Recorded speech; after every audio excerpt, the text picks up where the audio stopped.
We're not leaving. Nagi said, you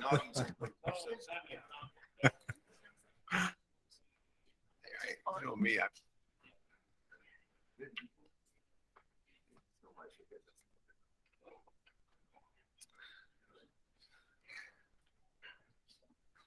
Good morning and welcome to beautiful city of Washington, where the sun is warm and the spirit of the citizens even warmer. Thank you. Let's start the meeting with the pledge. Please all rise. I pledge allegiance to the flag of the United States of America and to the republic for which it stands, one nation under God, indivisible, with liberty and justice for all.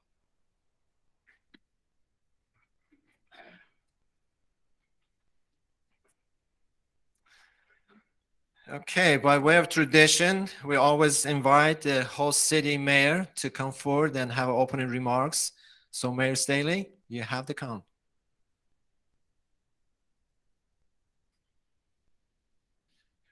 Good morning, my friend, Mr. Zanotti and Chair. Good morning, Commissioners. My name is Chris Staley, Mayor of Washington City. And on behalf of our council members, Councilman Coates and our City Manager, Jeremy Redd, and our staff, we welcome you to Washington City. As you said, we dialed up some of our best weather for this weekend, so enjoy some 80-degree temperatures. I love that on this agenda it says introductions. So let me just give a brief introduction of Washington City to each of you. Washington City was settled in 1857 as part of what Brigham Young called the Cotton Mission. There were early settlers who had come west and settled in the Salt Lake Valley.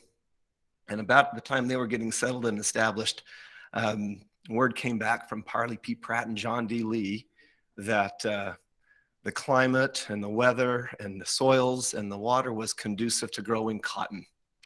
And so they, upon seeing that, began referring to this area as Dixie. And so many of these settlers who had come from southern states like Tennessee and Alabama and Mississippi were asked to uproot and come south. And as I enjoyed very much the bus tour we had yesterday, and as we came off that exit 27 by the Ash Creek and where that Tocqueville Reservoir is going to be, and we followed that beautiful highway I-15 back down through Washington to St. George, I thought back to that initial road to Washington. And it started there from that Cedar City area and that higher elevation. And these poor settlers, these pioneers with their heavy laden wagons and their oxen, they started to traverse that Black Ridge, which is a several thousand feet drop through that basalt and lava rock. And they followed a company that was a little bit before them, but it wasn't much of a road then. In fact, they said that as they were burning their brakes, sometimes they would even tie juniper trees to the backs of their wagons to slow them down. And history has it that along one point along what we call the Black Ridge there, they actually had to unhook their oxen and tie ropes to the backs of their wagons as they descended that critical part of what is now I-15. Of course, it didn't get any easier as they got into I-15 and through the Grapevine Pass. You can imagine those oxen as they started to put their hooves into that deep red sand. And finally they settled here, and their mission was to grow cotton. There were a few sources of water, but as they found that it was quite the daunting task to try to do that in the desert. So for many, many years, those settlers who were on a mission, on a cotton mission, it was all they could do to survive, let alone thrive. And so it's only been within the last 25 years or so that Washington City has become anything more than just a dot on the map. But from that point forward, we've experienced some pretty significant exponential growth. And so we certainly appreciate each of you and your commitments to assisting with that growth. The roads that come through Washington and through this whole southern Utah area and across the strait are just so critical for us. So we're thrilled to have you here. We're thrilled to introduce you a little bit to our local heritage that we we fondly refer to as Dixie as a result of their sacrifice and their settlement of this area. And we just, we're glad to be hosts. And if there's anything we can do throughout this meeting, we're here for you. So thank you very much. Thank you, Mayor. And just remember, once we have finished the meeting, don't just get in the car and drive home. City of Washington has plenty of sights to see, historical sites. Local cuisine is delicious, and the exotic park is a place to rest. So have a suntan lotion handy and enjoy the sunshine. Okay. Before we start the official meeting, let's have the 3 items of housekeeping. As respect to audience, to the presenters, would you please turn off your cell phones, pagers, and your pacemakers so we won't have no disturbance during the meeting.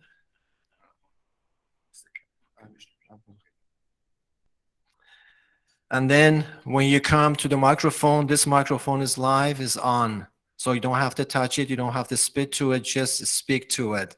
State your name, your rank, your position, and just remember what my father used to say. The soft voice embedded in a beautiful smile always have a better echo and long-lasting effect. We're here as friends, so keep that in mind.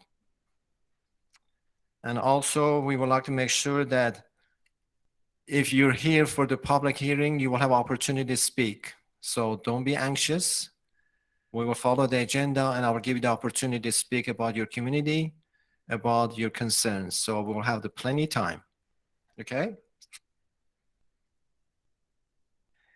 Now we will have the introduction. We will go first with the commission and then with the Udot family. And again, Carlos Becerras, our director, he's in Salt Lake. He was here yesterday and he sends his love, but he's in Salt Lake in a special session. And also our deputy director, Terry Newell, she is with the family, has a prior commitment.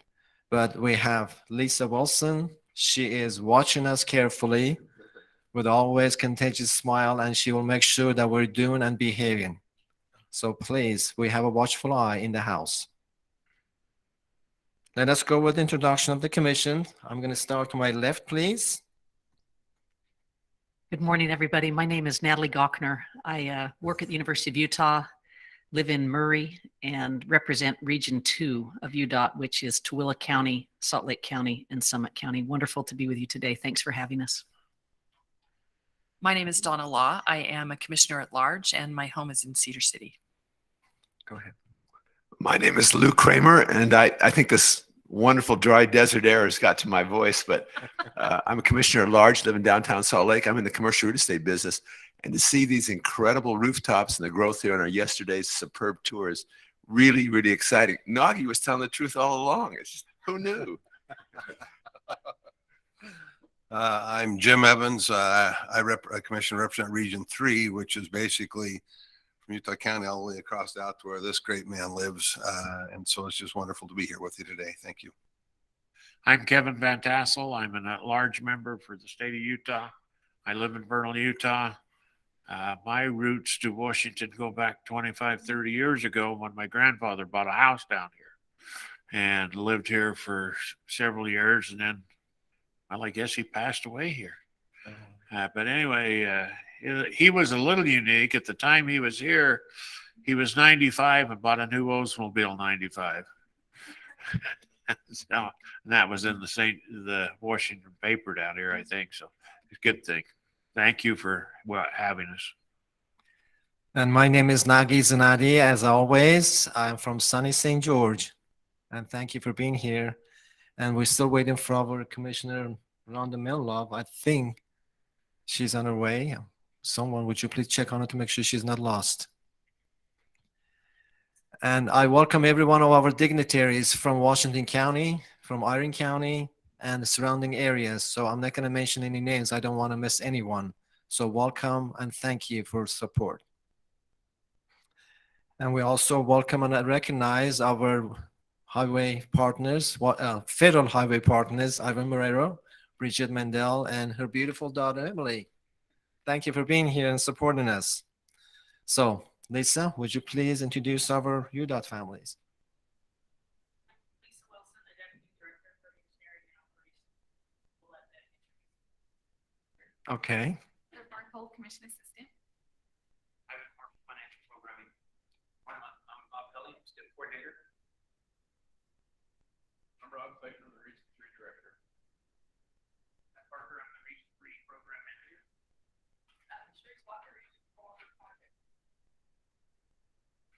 Chris Hall, Region 4 Planning Manager. Brian Anderson, Region 4 Project Manager. Steve Roberts, Region 4 Program Manager. Region 4 Railroad here. Rick Anderson, Region 4. Great tour guides. And Hewitt, Udot Program Development Director. Nathan Peterson, Region 2 Deputy Director. Brad Palmer, Region 3 Program Manager. Brett Slater, Region 1 Program Manager. Rob White, Region 1 Director. Monty Aldridge, Region 4 Deputy Director. Brett Peterson, Operations Director. Wade Felder, Director of Policy and Legislative Affairs. Emmanuel, Udot Project Director, Region 4. Nathan Lane, Technology Innovation. Dual Bridge Program.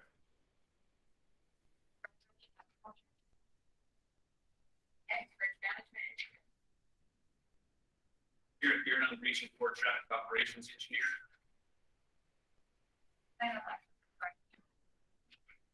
Director. With the grant. Clear Project Director. Our Stewart, Region 2 Rep. This is a true testimony that it takes a village to raise a baby. Good. Welcome. Thank you. Thank you, Lisa. For those of you who missed, we had a great tour of the community of the Washington County, all the projects they have done, all the projects going forward, and all the future projects. So thank you for Region 4 for making that available to Commission and the public.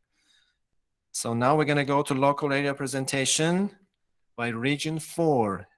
Yay, we have Rick Torgerson, the Director. I thought Rhonda walked in. Thank you, Nagi. This is Rick Torgerson, Region 4 Director. Thank you very much for coming yesterday and making it through the workshop and then having a chance on the tour to show you kind of some of the projects we've recently completed and some of the work we've been working on for the last 15, 20 years down here with the Southern Parkway and making that very valuable connection. We will start here with Cade Roberts, giving you an update on all the projects that we have going on currently right now and a little history of what's happened in Washington County over the last decade. And then Chris Hall will talk a little bit about the planning work that we've been doing as well. So I'll turn it over to Cade. While the Kate is coming, I'm going to ask Rhonda to introduce herself and the jurisdiction, please. Welcome. Thank you, Commissioner. This is Commissioner Rhonda Menlove, and I represent Region 1, northern part of Utah. Thank you. Glad to be here. Thank you. Go ahead, Kate. Thank you, commissioners. It's good to be here. I'm going to show you some things today that we talked about on our bus ride yesterday. Hopefully we get a little bit more out of the presentation combined with our bus ride. Make sure I'm doing this right. Okay, Washington County. Washington County over the last decade has been allocated around $803 million with over 230 projects using state and federal funds, plus some local partnership funds as well. We have great partners here in Washington County. And as we showed you yesterday with a couple of the projects, they've contributed greatly to get those started and going. The projects have included everything from planning all the way to construction and everything between. Right now, I'll show you a couple projects, but one specifically that we are dealing with, or that we're going through the environmental process and how significant that process is in this area. The first project that we wanted to highlight is the same first project we highlighted on our tour yesterday. And this is the Southern Parkway project. That little segment on the top right was completed in 2021, but we wanted to show you the history of this project. It started as early as the 1990s in planning, knowing the growth, knowing the needs of the area, and the environmental documents were completed in 2005. So that was 15 years of planning, and then development standards were created, kind of scoping and shaping what this road is going to look like and be for the future. And then construction began in 2007. So if you think about that, that was well over 13, 14 years ago of construction that's been going on in this part of the world. And from there on, I won't go through each segment, but it was a piece by piece. You know, this is a big elephant and we ate it a piece at a time. This is going to go on its own, isn't it? I better speak right on cue. The last segment that we did complete was roughly, had a project value of 75.5 million. It was completed in May of this year, and oh goodness, it's a little automatic. We might be going back and forth. Completed an 8-mile section of it, and it's a 2-lane highway. And it's from the Sand Hollow Reservoir, that Sand Hollow Road. Goodness. Just stay for a second. All right, who's got the clicker? All right. If I keep my hands out here, maybe it'll be fine. And it does connect to State Route 9 as we went on the bus yesterday and turned onto State Route 9 and headed northbound. The second project we wanted to highlight. Yeah, that would be great. Just take a little detour. We have a PDF, and that might be a better Yes, it is. solution rather than the Slide. finicky of presentation. Also, I have to give, I didn't do anything there. I have to give kudos to Charisse Walker. She's our PI specialist in the region and for the project management group. She helped me put this together, and she fought me on the size of font, and she was right. That's perfect. That is perfect. I wanted 18. She got 20. So the second project we wanted to talk about is the Tocqueville Parkway on State Route 17. Someone's got a clicker. Someone's hijacking it.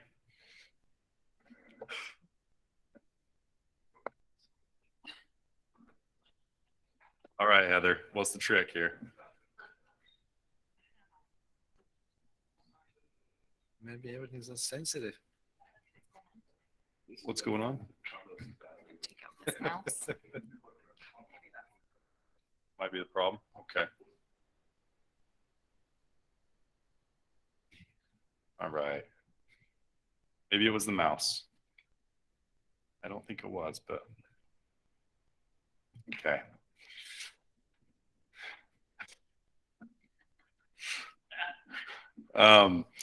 State Route 17 down here. You can see on the left, Tocqueville on the right. I'm not touching it. Oh boy. It just happens to me. Let's say we've got to start this way. Okay, thanks.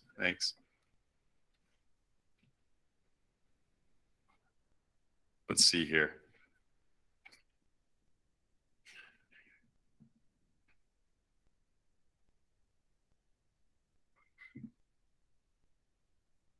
All right.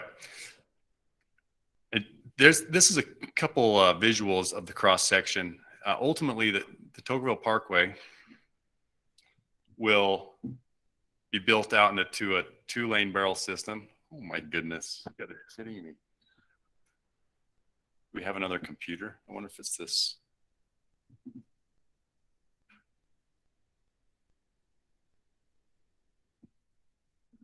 Try this one again.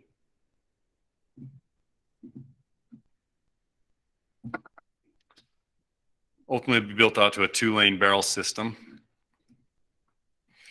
And right now, the state's contribution was 18 million, and it's over that. It'll be 26 million when all said and done. Goodness. Do we have a different computer we could maybe load this on? Jordan is coming to help you. Do you have a secret mouse? No. Is one of the buttons stuck? Is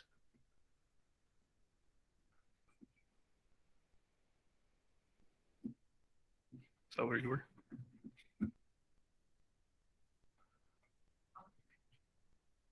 I don't understand what's doing it. This is Adobe, yeah. It just scared the heck out of the You just stay computer. right here.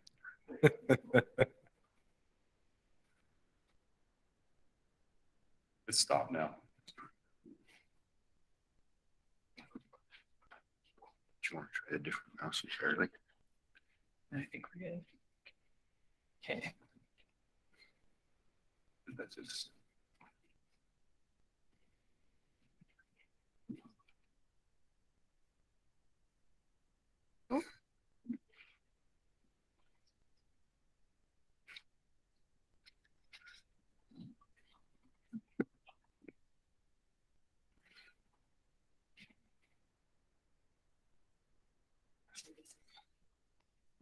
Mayor Staley, do you still have the stories to talk about? Just like that slide. Like there's something. Is there a specific slide that's happening on? If you go to that one slide and like, it seems to go Do you have a new computer already? past that. Is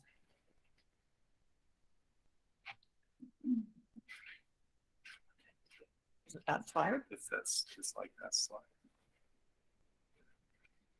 It's really strange. That is really strange. Heather has the same thing though. We need to see why. Trying to plug it in. Is it doing the same thing? Yeah, let's try yours. Let's try yours. Well, I need to log into. Yeah, you have to be in the meeting. Oh, that might have been a slide. It's going through all of them. Very mysterious. Do you have any ghost stories? It's haunted. They're gonna pull it up on this other computer. Okay. Give it a minute. Let's go.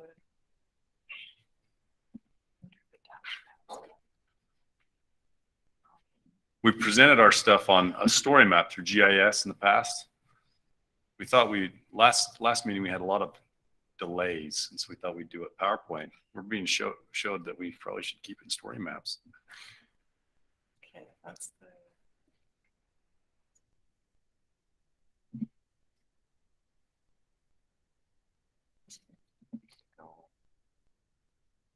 It's local. Yep. That one.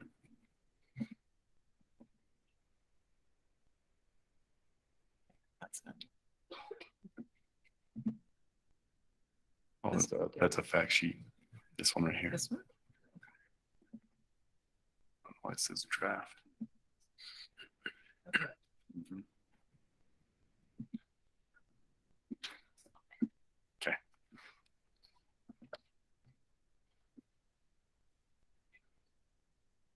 It's right here. Okay. Yeah. Watch. May have fixed it. Never know. St. George.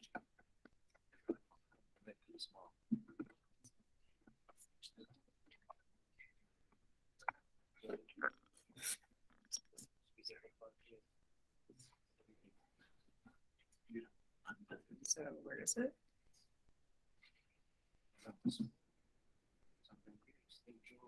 I'm sharing my screen. We haven't shared yet.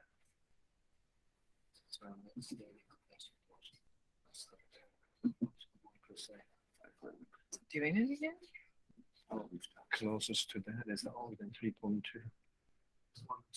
Oh, we gotta stop sharing that. No, stop sharing.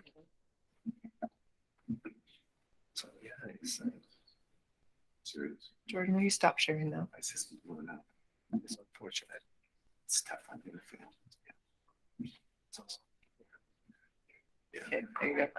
All right.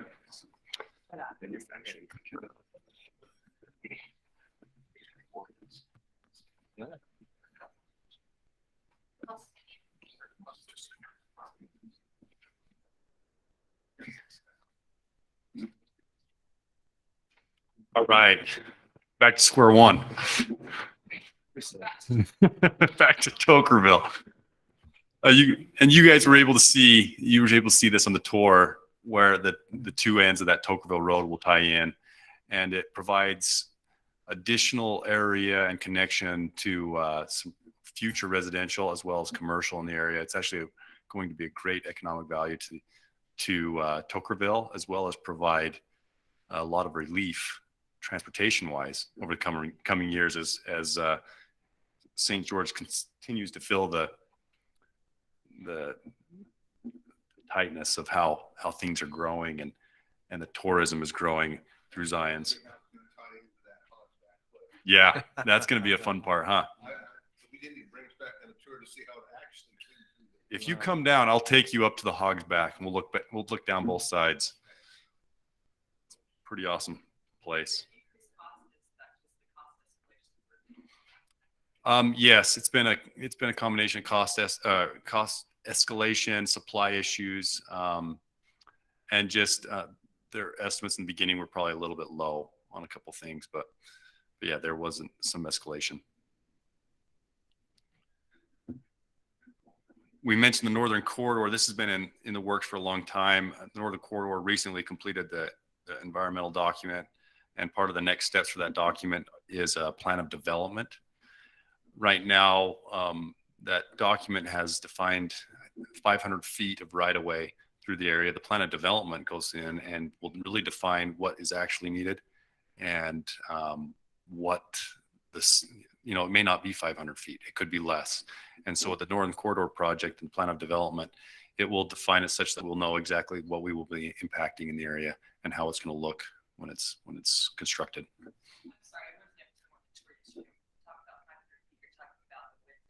Right, what we're allowed to work in. So the next steps is seeing what we actually need. So we have a pathway now that's 500 feet wide, and the plan of development will further refine that as the engineers design it. And that has a project value of $2 million at the moment. This is our next big project here in Washington County with a project value of over 50 million, 56.6 million at the time. This project the primary purpose is to widen 3 lanes in each direction with the addition of another interchange at exit 11. And if you came into Washington City today, you probably saw Main Street. This exit 11 will be right almost on top of Main Street. That's Main Street on the right there. And it will cross over to that Brio subdivision on the other side, right next to Main Street. So the design is currently happening, and we plan on construction happening even as early as the end of this year, beginning of next year. Exit 68, which is right just south of the previous project. Exit 8 is the interchange of St. George Boulevard and I-15. And exit 6, the interchange of Bluff Street and I-15. So these pretty much encompass the 2 exits in St. George. Between these 2 exits, we'll be adding an additional lane on each side, northbound and southbound, and those 2 lanes will be into the median. But we are currently under study looking at the environmental impacts of another interchange at milepost 7. So that would be the same road as Dixie State High School, the hospital. Dixie State University comes off of that road as well. So this interchange is showing that it provides major improvements to the current system that we have now. And this is just in summary of that. As we studied the 2 interchanges, on the left you have exit 8, that's St. George Boulevard and I-15. And on the right, you have exit 6, that's Bluff Street and I-15. This legend's kind of hard to read, but to summarize, the darker the arrow, the worse the problem is currently, or will become a problem as time goes on. So immediate needs we have on exit 8.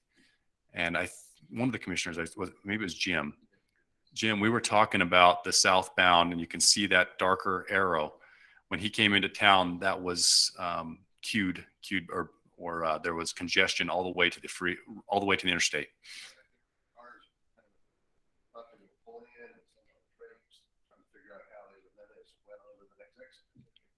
Is that right? Wow.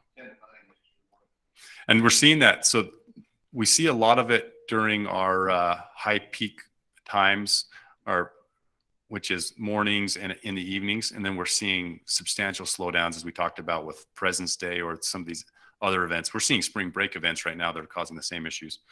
A lot of people head south for this. And to mention, we probably should mention River Road and other local roads are greatly impacted by the traffic at the moment. And because those intersections are where they are, they impact our interchange. So adding an exit 7, what it does is it pulls a lot of that traffic away from these two exits and puts it between them. And people start to use I-15 to get to and from in St. George a little bit more. Right now, that with exit 7, the capacity added by the additional third lane in each direction, we have capacity up to 2050 and beyond. So we're pretty comfortable with the projections of exit 7 if it is to happen. The next project is right there on exit 6, South Bluff. This map is a little hard to understand, but Bluff Street is on the west side of St. George. It runs parallel to that Black Hill where the old airport is. Bluff Street ties in to I-15 at exit 6. And as you can see, we have, and we have a lot of recreational multi-use paths through the area. This is a pedestrian tunnel that will be under Bluff Street and connect those multi-use path systems without causing any delays on Bluff Street, because now the pedestrians can cross unimpeded by traffic. It's a great project, and that's the key up there. That 50% local partnership was a huge benefit when we were able to put our money with theirs and get this thing built. That's the way it should always happen. And this on the right, we have a map of Bluff Street and a detour. We are shutting down Bluff Street for 2 weeks. Now this is between I-15 and I'm just going to say the Maverick. So there's no accesses on this stretch. Chick-fil-A now. There is a Chick-fil-A right there, but you can still access it. Yeah, but you can say Chick-fil-A or Maverick. That's right. That's right. So for 2 weeks, we looked at this and analyzed it fairly deeply, looking at closing it for 2 weeks or doing semi-closures for over 2 months. And the impacts for over 2 months was greater, finding that closing it for 2 weeks and doing these detours would be a lot less impact to the community. Does that path on coming from the north to south just go through where it's kind of like that big retention basin there right now? Yes. It kind of comes through that. And we do have drainage issues along I-15 here, and that drainage basin is going to be built to handle and retain some of the water as it comes down I-15.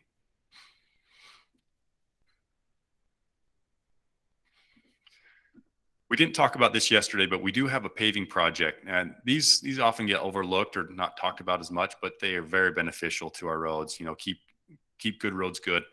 The paving project here in St. George will happen next year, 2023, and it's that South Bluff up to St. George Boulevard, and then Sunset, which is State Route 8. The state owns from State Route 18 over to Dixie Downs Drive. So that those two sections will receive mill up some asphalt and some additional asphalt put down to better help the condition that's there. And you've probably driven it. I know Nagi has driven it. There is some issues with some of our asphalt through there. It'll be a great project. Value is $4.3 million. This is the State Route 18 Winchester Hills to Snow Canyon widening that we approved in November in that commission meeting. It was added because there is, if you look at these these two segments below and above. We have a 2-lane segment on the south side, and we have a 2-lane segment on the north side. This would be an additional lane to bridge that gap and create the 2-lane northbound through lanes from St. George all the way to Diamond Valley. This has two purposes. It creates it relieves a bottlenecking issue that we have in this area on your way to Snow Canyon State Park, as well as and this is why the 50% local partnership from the county is it provides additional area for special events that often occur on this State Route 18, including Ironman, including the St. George Marathon, and more.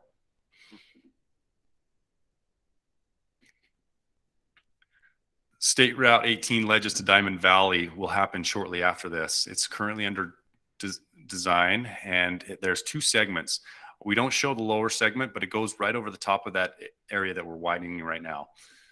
So it's almost like a two-phase project. However, they are different projects. One is designed for preservation and the other one is widening. However, we have added from that commission meeting in November some additional widening up by Brookside. If you've been in this segment of roadway, it's very much a rural roadway, and it's becoming busier and busier as people move out of St. George. They're moving towards places like Enterprise and even farther. There's clear up to Burl and so forth. They're just getting out of the city to get away from some of the escalation of prices and other things. This road, because we see ADT projections, we did a survey in the area. We met with the local people. We sat down and found out what their greatest needs are and also looked at the data. And from this, we came up with the passing lane section, the 4-foot shoulder on the west side that needed to be added. And then the county stepped in and contributed a multi-use path that will run from Veo to Central. The project value is now $12.8 million. It was started as a $7 million pavement preservation project, but now it's at 12.8, and we'll have this additional asset added to it. And it will begin as early as this fall. We'll start to see construction. We want to see the lower segment, actually the asphalt put down in that lower segment right away. We wanted to highlight this. This is also on State Route 18, clear up by Enterprise. We have a lot of truck traffic coming from that area, milk trucks, we have farm equipment, and we got a great picture that Sharice added here showing that truck traffic. And because it's going up a steep grade, we often have major slowdowns and people getting anxious and doing really dumb things. So we added a passing lane, a climbing lane here in this area that will take them right over Cottonwood. This is one of two phases of this area. This is obviously a steep mountain, but we wanted to see how this would perform. And so far, what we're hearing from locals is it's fantastic. So we hope to in the future, as things continue to grow, to probably add another passing lane on the south end of this. So it was constructed. It's there. If you want to see it, this is the result. And the project value is $3.6 million. State Route 59 shoulder widening near Hurricane. I got the best picture for you guys to show you what we're dealing with there. If you've ever gone from Hurricane to Hilldale, you've traveled through this and probably in awe how we fit a highway through some of these areas. This project, roughly $2.9 million, will widen the shoulders. There is often, besides vehicles going off the road and having to recover, there's often pedestrians using this route. In fact, it's used for the Salt to Saint race and other events.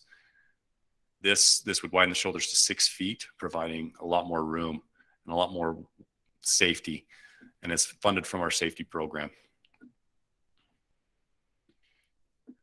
The State Route 9 environmental study was recently completed.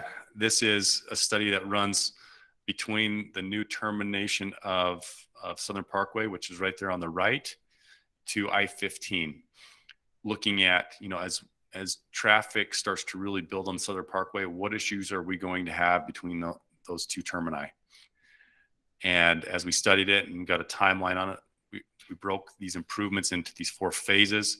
The 4 phases are noted here, and I'm not going to get in a lot of detail. There is a lot of detail associated with this potential project in the future, but it would include improvements between the bridge at the Virgin River to Southern Parkway, including a frontage road system, and then a number of interchanges, and then widening all along the corridor to accommodate the traffic. We're seeing high levels of traffic already, as you guys probably saw on State Route 9 going to Hurricane. It's not stopping, and the growth is all happening out here. That value, that project value, was roughly $2 million, and it was completed just over a year ago. We do have, I didn't get into all the projects. We do have a lot of other projects. These are the ones that are fancy and in your face and really, make it kind of show what we do. But there's a lot of great stuff behind the scenes that happen. Now, these projects are listed here are local projects. I didn't list any of the development projects that Kim mentioned yesterday on the bus, but these are projects that are happening. They're with our local partners. They're usually with federal or state funding attached to them. And it's just awesome to see how we can partner with them and help improve the transportation system as a whole in this area. These are not always on our state highways, but are definitely attached to them and have an impact on them. And this time, I'll turn the rest of the presentation over to Chris. He won't have near as much problems as I had, though. Thank you, Kate. Kate, may I just say how helpful that bus tour was yesterday to put this in context and put from paper onto reality. So thank you for that again. Thanks. I'm Chris Hall, I'm the region planning manager. And I want to thank Kate for taking care of all the problems before I got up here. So thank you, Kate. I was going to tease him and say, I don't have a problem with it, but he switched computers, so I can't do that. So I wanted to talk about some of these projects. This is the Zion Area Transit from St. George to Springdale. It was funded with hotspot funds several years ago, and it's quite a work to get a new transit line running. We found out as we've been working on it, we've got an agreement in place with St. George City, and SunTran is going to run the system. And they are currently working on getting buses ordered and also developing a new bus depot out in Bloomington as part of the old Udot maintenance shed that we're going to transfer some land to them to be able to build that. And the project value is $15.2 million. That was from the hotspot funds. And there's an agreement that transit line will run for 10 years, and that the Washington County, with the 0.25% sales tax for transit issued a couple of years ago, is going to help out with that to make sure that there's funds to make sure that this line functions for at least 10 years. And after that, it can be evaluated to see if it's a continuing benefit and keep it in service for even longer.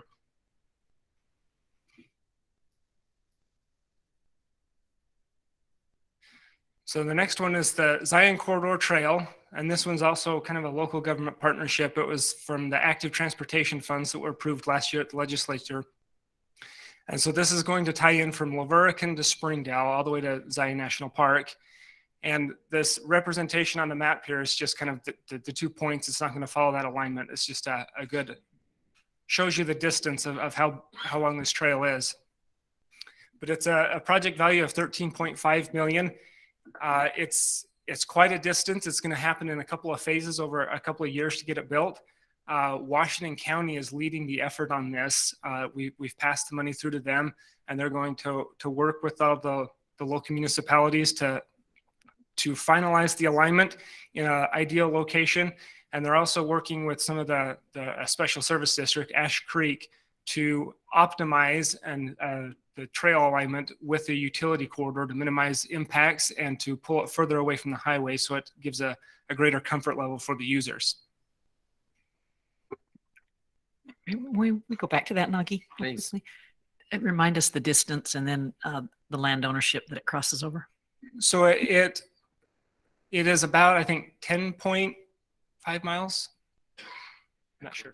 I think it's around 10 miles. And it's multiple land ownership. There's going to be through private ground. There's going to be through BLM land. And then also, if there's issues with getting right away through private land, the backup plan is put it in the state highway right away in SR9 and put it just next to the highway. So we did a feasibility study a couple of years ago, and it really showed that the public wanted it away from the highway because there was a bit better comfort level.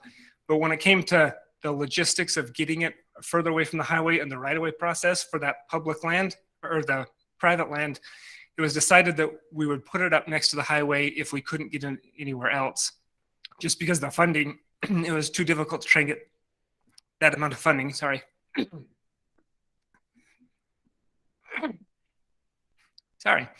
And so that is where it came. And that's the great part about it is as this partnership with Washington County is moving forward, they're making sure to address that to try and maximize what the public would prefer and maximize the use or the comfort for the users of the trail. So the next one is the Leverkin planning study, and it was funded with a program that the Udot has in place that is called the Technical Planning Assistant Grant. So any of the local communities can apply to get help with a variety of range of planning studies, ranging from, you know, transportation impact fees for their municipality, all the way transportation studies, general plans, visioning statements for what they want their community to be like. So this one is currently on, we just barely started this one, and it really is it's called the solutions development process, what we do in planning. And it's a very holistic approach that we look at all the aspects of it and not just transportation. That we're integrating the land use and the transportation planning, and also with the community values of saying, this is what we want our community to look like. And then leveraging the transportation to improve the community and not just do transportation to try and get transportation through the community. So the project value is $85,000. And this is the only study that I've got highlighted here, but I wanted to mention that there's quite a few more in Southern Utah, and there's another one in Washington County that we're working with Virgin to get going, but it hasn't started yet. But we're trying to partner with Virgin and get additional funds to make sure we accomplish all the planning needs in the area and not just a small part of it. We want to make sure we leverage the funds and partner to make sure we accomplish the maximum amount as we can. So another study we recently completed is the SR7, which is the Southern Parkway Active Transportation Facility Plan. We wanted to look at it and get an idea of where would be a good location to accommodate active transportation along that whole new corridor. And as those communities and developments grow out there and it develops, we wanted to make sure we have something in place to say, this is our vision of what we want along here. And this is just some typical sections from the AASHTO guide for I believe it's the bicycle facilities. Udot is currently working on creating their own guide for active transportation. And so we can utilize whichever one fits right now, but it's not completed. So we put these in here that here's what we like to see, a 12-foot path with some shoulders. It's really beneficial to provide that a vision for when those developments come through. They know what they should expect for the anticipation of where this facility will go. Commission. Yes, please. I have a question for you. I live in Garden City, and we're seeing an increase of electric bikes on our trails. And I'm wondering if you're seeing that increase as well. And as you're creating your plan, the 12 foot sounds great, but are you anticipating electric bikes being on the path or the road? What are your thoughts on that? We're anticipating that they'll be on the path a lot because we are seeing a lot of electric bikes being utilized. A lot of people are buying them, and also there's a lot of rental shops. And that is actually one of the key aspects of that Zion Corridor Trail. It's a steep grade, and not a lot of people would want to ride that without an electric bike unless they're very avid cyclists. So yes, we are anticipating that there will be a lot of electric bikes, and that there is always that concern with speed differential because electric bikes are going to be going faster than the pedestrians. And it's something that we have to continue looking forward to and working through those issues as they happen. Have you seen conflict there currently? Are you seeing any conflict? I've used the St. George City trails, and I've seen a lot of them on there. And so far it's been pretty well. I haven't heard a lot of accidents or issues, but I'm sure that they are there. And I think it's just a matter of making sure that everybody's courteous as there's multiple users on these trails. Thanks. That's helpful. This has been a continuing, very lively discussion in our community. So it's helpful to know what you're doing. Thank you. Yep. And then this is the last slide is just to inform the commission that's really not one of our projects, but it was a great partnership. We often get a lot of comments from the public about the litter on the highways. And it's something that was very difficult for us during COVID because it was hard to get out there and clean this up. And it kind of got backlogged and got piled up. But St. George City kind of led this and said, well, if we can't get to it, let's get a partnership together and get something out there to clean it up. So you can see the list. There's a lot of the municipalities in Washington County, some businesses and some local groups came together. We cleaned up 24,000 pounds of litter off of I-15 and SR9. And that was just a morning's worth of effort.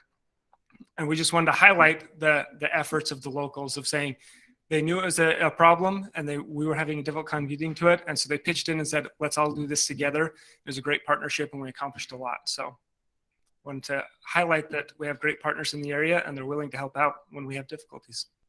That ought to be, copied around the state. I've had complaints about the litter that's out there. I just can't figure out why people do that. But if we can have it done safely, did you have to close down the highway for this? We didn't close down the highway. We were very concerned about safety. We made sure that everybody that was volunteering got a safety briefing to say, this is what you should be doing.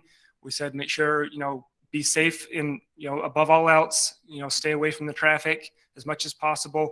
We had a lot of police officers out there and other cars with lights to try and notify the people to slow down. We had the message boards out. So it was a big concern with safety because that many people on high-speed routes it was a safety concern, but we were able to do it safely and accomplish a great amount of litter cleanup. So Hope it stays clean. That's the challenge. Congratulations. thank you.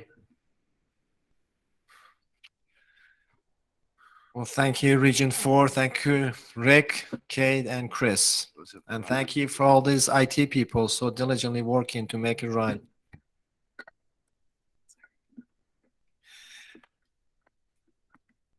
I just would like to make sure that every one of us, our leaders in the county, the city, and the public work directors take these videos and presentations that we have from the regions. It's a great testimony what Commission and UDOT does for the communities. Is it great for all your citizens to show and share?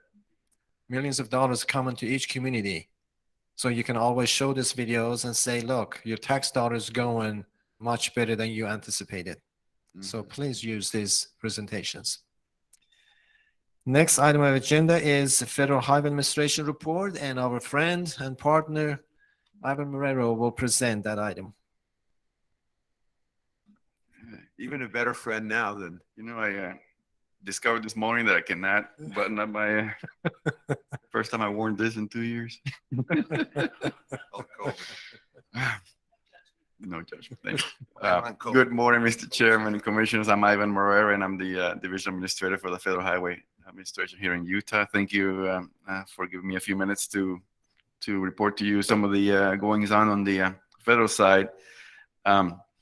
So the big news was that we finally got our Appropriation Act passed. Basically, the President on March 15 signed the Consolidated Appropriations Act. So that gives us funding for the whole year, and it also allows us to begin work on developing the policies and the guidance for those new programs that were part of the Bill Act. So up to this point, without having the apportionment, the appropriations, I'm sorry, we were prohibited from doing any work on any new programs, surprisingly. So that's great news. So again, we can begin developing policies and guidance, and also we will be able to make the funds available for the states for a couple of programs that we have rolled out earlier on, the carbon reduction program and the Protect Formula program. So those funds will become available as soon as we get our guidance developed.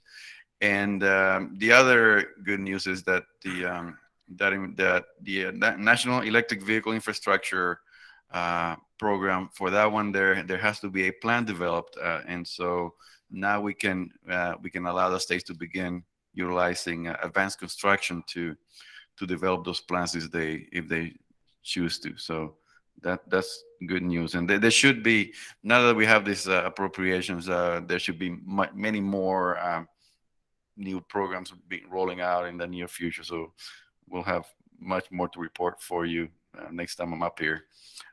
Speaking of the Appropriation Act, it did contain some earmarks, and these are the 3 earmarks that Utah received. They so the city of and I hope I pronounced it right, Ephraim. Okay, good. I'll remember that. They received $4 million for their it's called the Ephraim Road Safety and Economic Development Project, and it looks like they're going to be reconstructing their US 89 in downtown Ephraim. So that's what those funds will be used for. Then Caseville, or the Military Installation Development Authority, received $3 million. They're going to be acquiring a rail corridor and converting that into a commuter trail, part of their 3-gate trail project. So, and I guess Utah's already programmed some almost $9 million for that project also. And finally, the Cedar City received $3 million for the industrial road corridor project. So it looks like they're going to be doing some reconstruction there. So those are the 3 earmarks that Utah received. I think the money goes directly to Utah, and then Utah administers that with the local agency. I believe that's the way it's set up. So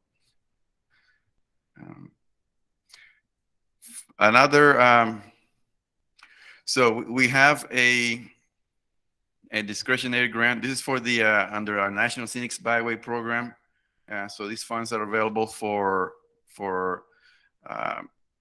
facilities that are designated as scenic byways to use for either design, construction, provide safety improvements, provide interpretive centers, and it's not just for the national scenic byways. It's also available for the state designated scenic byways, or for the Indian tribe scenic byways, and it can also be used to develop programs should they need to. The eligible applicants are the state DOT and the tribe, but other entities can partner up with them in submitting their grant application. And the application is due May 16th, and I provided some links there for more information, and we will be holding webinars to provide more details for those who are interested in applying. Ivan, question? Yes. Ivan, before you move on from the scenic byways, I just wanted to really spotlight this for the UDOT team. I think when there's a federal grant available, money available to look after scenic byways in a state as beautiful as ours, that we should pursue this. And I don't know if there's a plan to do that. I know that this has ties outside of UDOT to the Utah Office of Tourism and the Go Utah offices.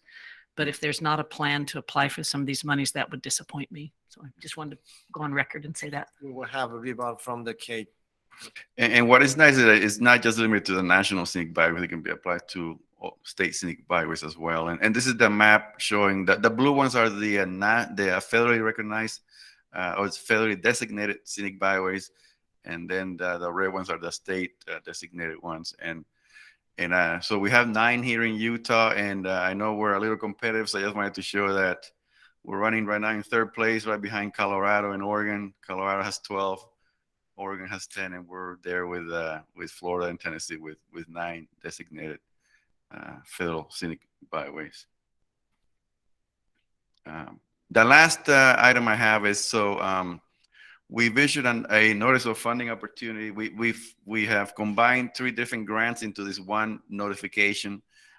So one is the National Infrastructure Project Assistance Program, or MEGA program, and this is a larger one. There's $1 billion available for this year, and it's for larger regional type projects, project of regional significance, and half of the money will be awarded to projects that cost greater than $100 million. The other one is the infra. This is not a new one. This is one that's been around for a while, but that one provides $1.55 billion this year, and it's for multimodal freight and highway projects. And finally, for the rural agencies, we have the Rural Surface Transportation Grants Program, and that one has $300 million that can be used for rural highway needs. And May 23rd is the application deadline for that one. And I provided links again, and again, we'll be holding webinars to help people understand the grant application process. And I want to leave this slide. I used this last time and I'll leave it again just to let people know a place where they can go and get information on all these different programs and grants and policies and all of that dealing with the bipartisan infrastructure law. So the link is there. If you go there, you can kind of navigate around and get more of the information you need. If not, our office is available to help in any way we can. So. Ivan, are those decisions on those made at the regional level or all back in Washington, D.C.? The grants?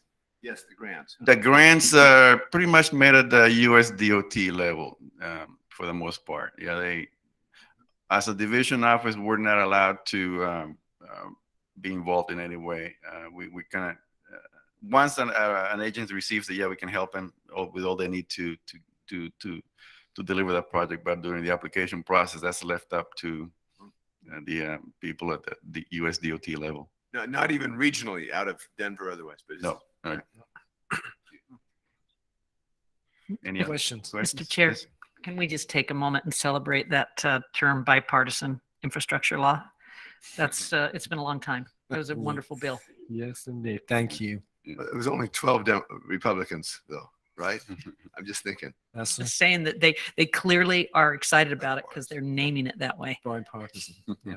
Yeah, that is the name the administration has adopted. So I know it's either the IIJA or the BIL. So depending who you're talking to. Bill. Federal highways will say bill. That is the marching orders we've been given. Well, thank you, Ivan. All right. Thank you Appreciate very it. much for your time. It's always a pleasure to see and hear from you. Thank you. Thank you. Gotta go exercise. Okay. Next item on the agenda is grant updates, and Professor Fun is coming forward to present that. Ben, you're going to answer the Commissioner Gardner's question about? Absolutely. Please.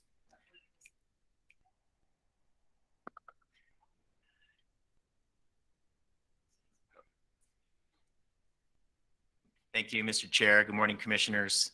Ben Hewitt, Program Development Director. I'm going to do a grant update and teed up so perfectly, I think I could just say what Ivan said. But yeah, thank you, Ivan, for always giving great information.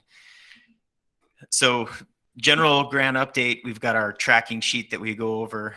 I'll start at the top, and the top one is a Accelerated Innovation Deployment Grant. This one has been on the list. It has already been submitted. It's in that stage of just waiting to hear.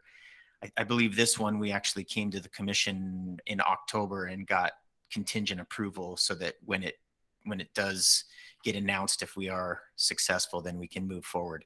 This is a grant program that we've been successful in years past. I think they almost do it yearly. So we've been able to do a lot of innovation work with the amount of money that we get in that grant program. So then the next grant down is a grant that Udot is developing an application for. It's a currently open notice of funding opportunity. The acronym is RAISE grant. This is also a program that we've submitted on before. It's changed names over the years.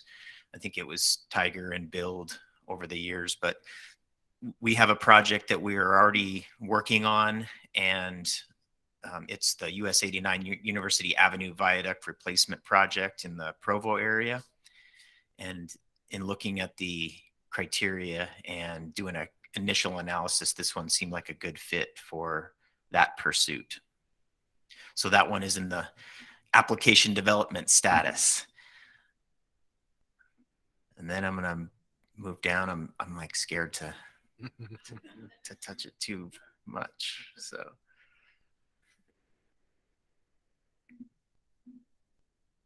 So then the next grant we do have, so we just received the two notices that Ivan mentioned in the last week and a half. I believe they both came. So the first one on our list is the Scenic Byway grant program.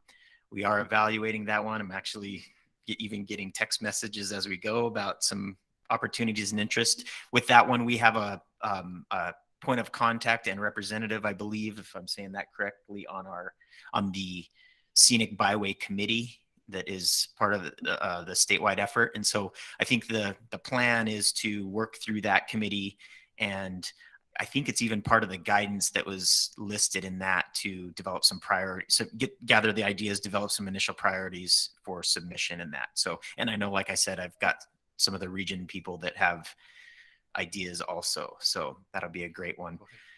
Thank you. I would just say that the Governor's Office of Economic Opportunity has a role here, and I just know that from my time in state government, and so that would be an important partner to you. Perfect. Yeah, thank you for that.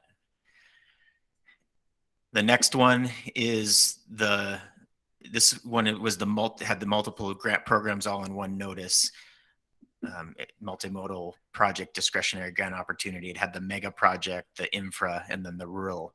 And so that one just a few days ago came out. So we're evaluating that one also.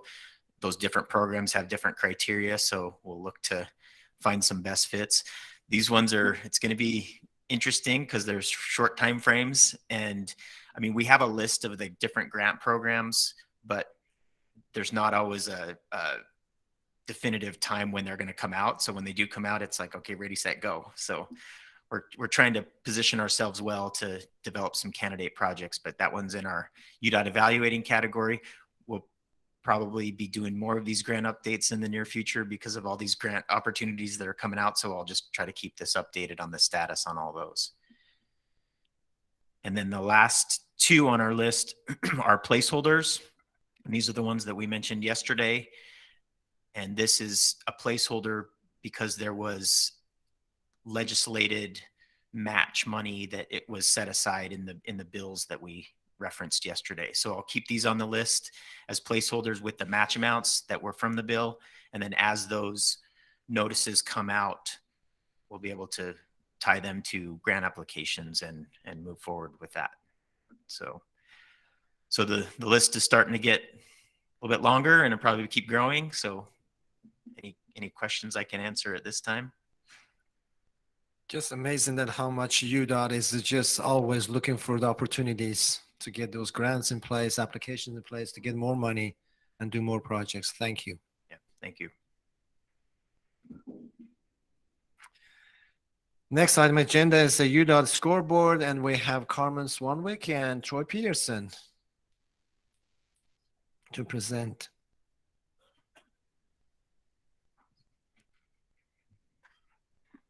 Little short. Thank you, Commissioners. Carmen Swanwick, Project Development Director, and I'm going to give you kind of a quick update on where we are with our project delivery. As you can see right now, we have totally advertised 91 projects, which is about $350 million worth. And we're on time, on track right now at 89%, where our target is about 85%.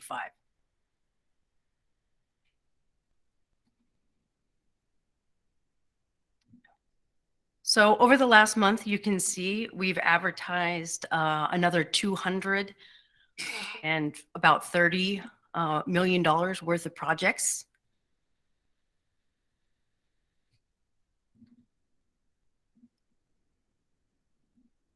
Get down here for our advertising status. And here you can see we're more or less on track with doing a lot of scoping projects right now for future years. We're doing with our program right now, we have a lot of projects coming on. The red you can see are past due. Those are the projects that I mentioned last time. And those are past due because of third parties working through right of way and some utilities. But the project managers are on track for monitoring that status.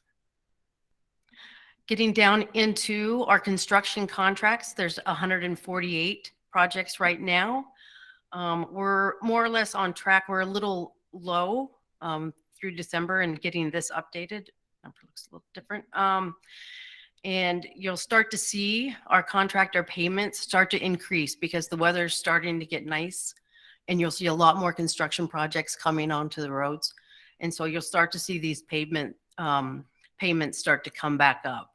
But if you look at the history, we're really in line with what's going on in construction right now.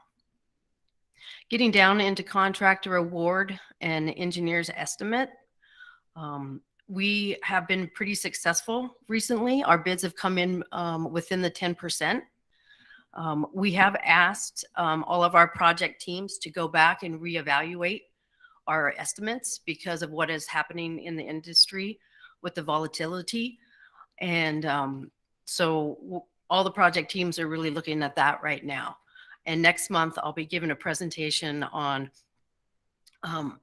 excuse me, on what's kind of happening with the industry, with inflation, all the material, not being able to get the materials we need, and the timing and schedules of projects. So that's what I have for you today, and I'm happy to take any questions. I guess Okay. not. Right. Thank you, Carmen. Thank you for your time. Thank you. Keep it coming. This is the saddest part. Well, good morning, Commissioners. Good Thank morning. you, Mr. Chair. Troy Peterson, Operations Director at Udot. I'm going to talk to you today a little bit about or give you an update on our zero fatalities. Oh, there we go. What's up? Oh no. Scroll down here to our actual fatality numbers. So once again, another month of getting present numbers that I don't enjoy talking about. We're sitting currently at 63 fatalities for the year of 2022. By way of comparison, last year at this time, through the month of March, we were at 62.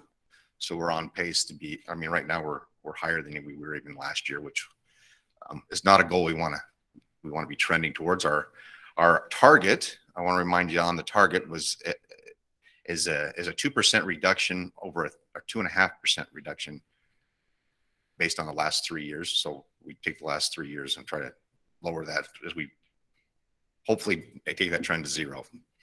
But right now, like I said, we're at 63, which is roughly 30% higher than our target for reduction.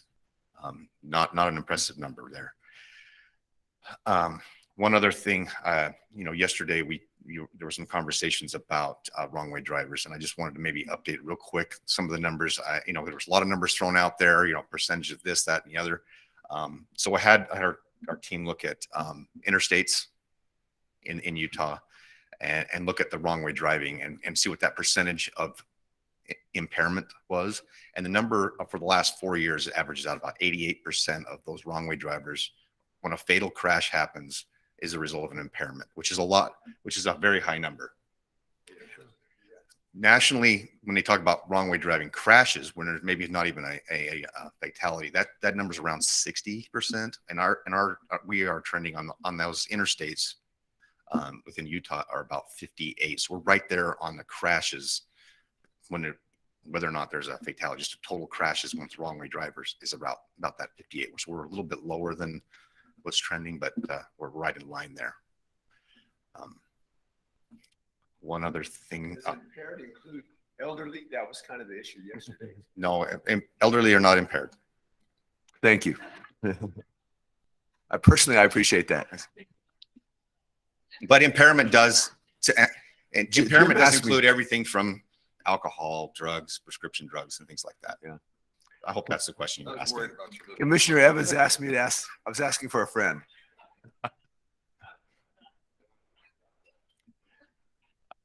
One thing I failed to mention here of the 63 fatalities that we currently have, 17 of those are in our vulnerable user category, which I mentioned this before. That's our bicyclists, our pedestrians, and our motorcyclists. We've got 13 fatalities are pedestrians so far this year, and 4 of those are motorcyclists. So that's about 26% of our total fatalities are in that vulnerable user category as well. And I think, I guess I don't have a lot today. I'm going to scroll down here. I'll show you that in our suspected serious crashes, there's a delay in getting that data from our partners of about 2 or 3 months, and so we haven't received traffic crash information yet. So there's nothing really to report on this month. I anticipate next month we'll start seeing those numbers come in, which will affect some of those indices that Nathan kind of showed up yesterday. And with that, I just want to remind everybody that five behavioral safe practices for driving, and those are we can't. Well, we got to make sure we say them in the same order. And I'm always random, so I'm right. It's always focused, alert, calm, buckled, and sober. Sober, we want to hit that hard because we've been talking about that a lot recently. So, with that, that's all I have today. If there's any questions that Commission has, we're not alone though. That's the issue. Every state is having the same kinds of spikes. That's the sad news. You know. Yeah, exactly. Thank you, Troy. Okay, thank you so much. Thank you. Now, the exciting part of our meeting is the public comments. So now I would like to invite the public, come and again, introduce yourself. If you have any kind of concerns, please state so, or if you have a positive energy to share with us or solutions you would like to share the commission and Udot, come forward, please.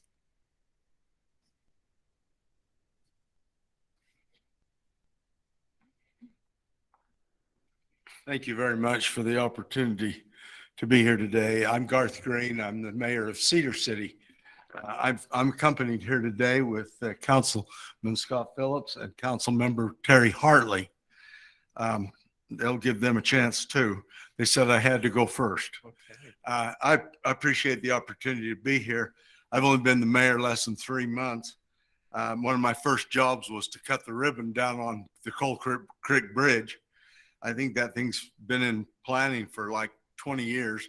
It was fun to, first few days to go down and cut a ribbon. I started my business down on Coal Creek Road 32 years ago. So I've been driving up and down that road for a very long time. And now I'm sort of retired and I have an office in the city offices and I just drive over it for fun. How did you like that bridge? That's a beautiful bridge. Good. We love that bridge. And the progress out on the Nichols Canyon Road is happening. The new bridge there, they started putting the lights in, I think 2 days ago or 3 days ago. So we're excited for that. And these are major projects and they have a major impact, and it's going to have a major impact as we continue to work on our 2400 North roadway west that will go, virtually eventually clear out to Iron Springs. It will be a really big deal. And so that bringing Nichols subdivision to Nichols's new subdivision through that bridge is going to be a pretty cool thing. I don't know that matters. So I think everything's has been great and is progressing that way, and I really appreciate it. So when first time I saw the list of the projects that were out there, I was a little surprised to not see even a mention of the South Interchange in Cedar City there by the Walmart and Home Depot and that area. And I was concerned, and then people started coming to the city offices and telling me that I should be concerned. And I appreciate those folks who have come, Chris Hall and Clayton and Donna even came. Donna came the other day and clued us in, and I appreciate that. I'm certainly willing and hoping that we can get that thing in our sights. There's a real problem on the south end of Cedar City. All of our commercial developments out there, but it's on the west side of the road, and on the east side of the road is Main Street. And so to get from one to the other is a bit of a challenge. We keep kind of working with that interchange, but I don't know that it's fixable. I think everybody agrees that even though it will be a year from hell, we probably got to tear the thing down and put a spooey in there. And I consider probably the better. We showed maps of what was going to happen, and it showed the cars backing up on the roads. And I said, well, what about on the freeway? And they said, well, no, we can fix that. We can just time the traffic lights so that it unloads the freeway.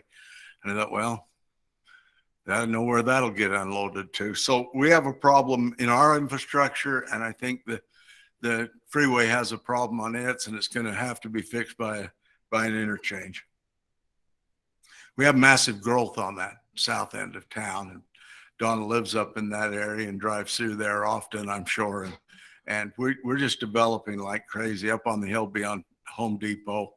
the roads are in now and the development's starting to happen. I see more track holes than I've ever dreamed existed in my life out in Bower Meadows and out in Schertz's Canyon and around at Eagle Ridge and down Cross Hollows and even west on 56. It's just staggering. The Caterpillar company must be doing well.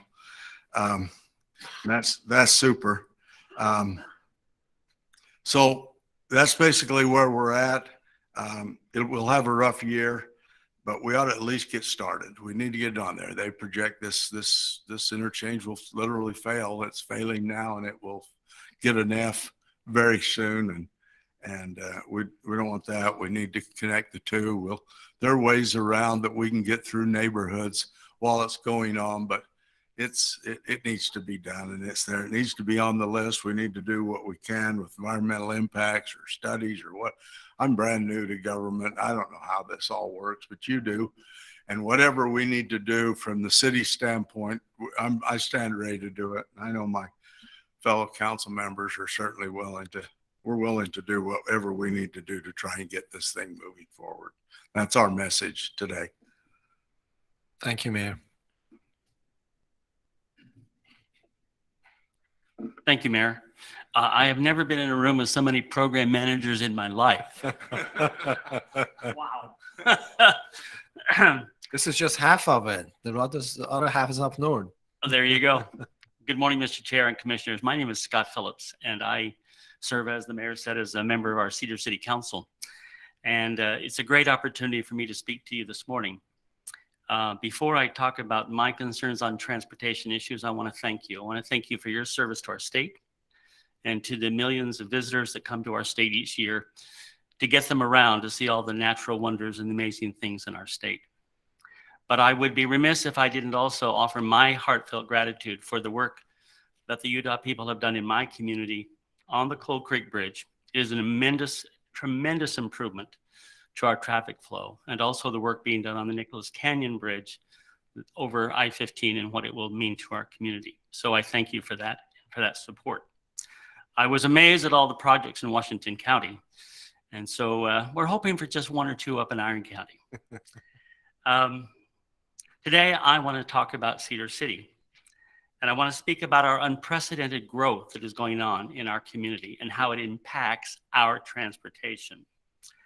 The current South Interchange, which I want to refer to as the Providence Center Interchange, because I am hopeful for a new South Interchange in the future, approximately 4 miles south of where our current South Interchange is in the future.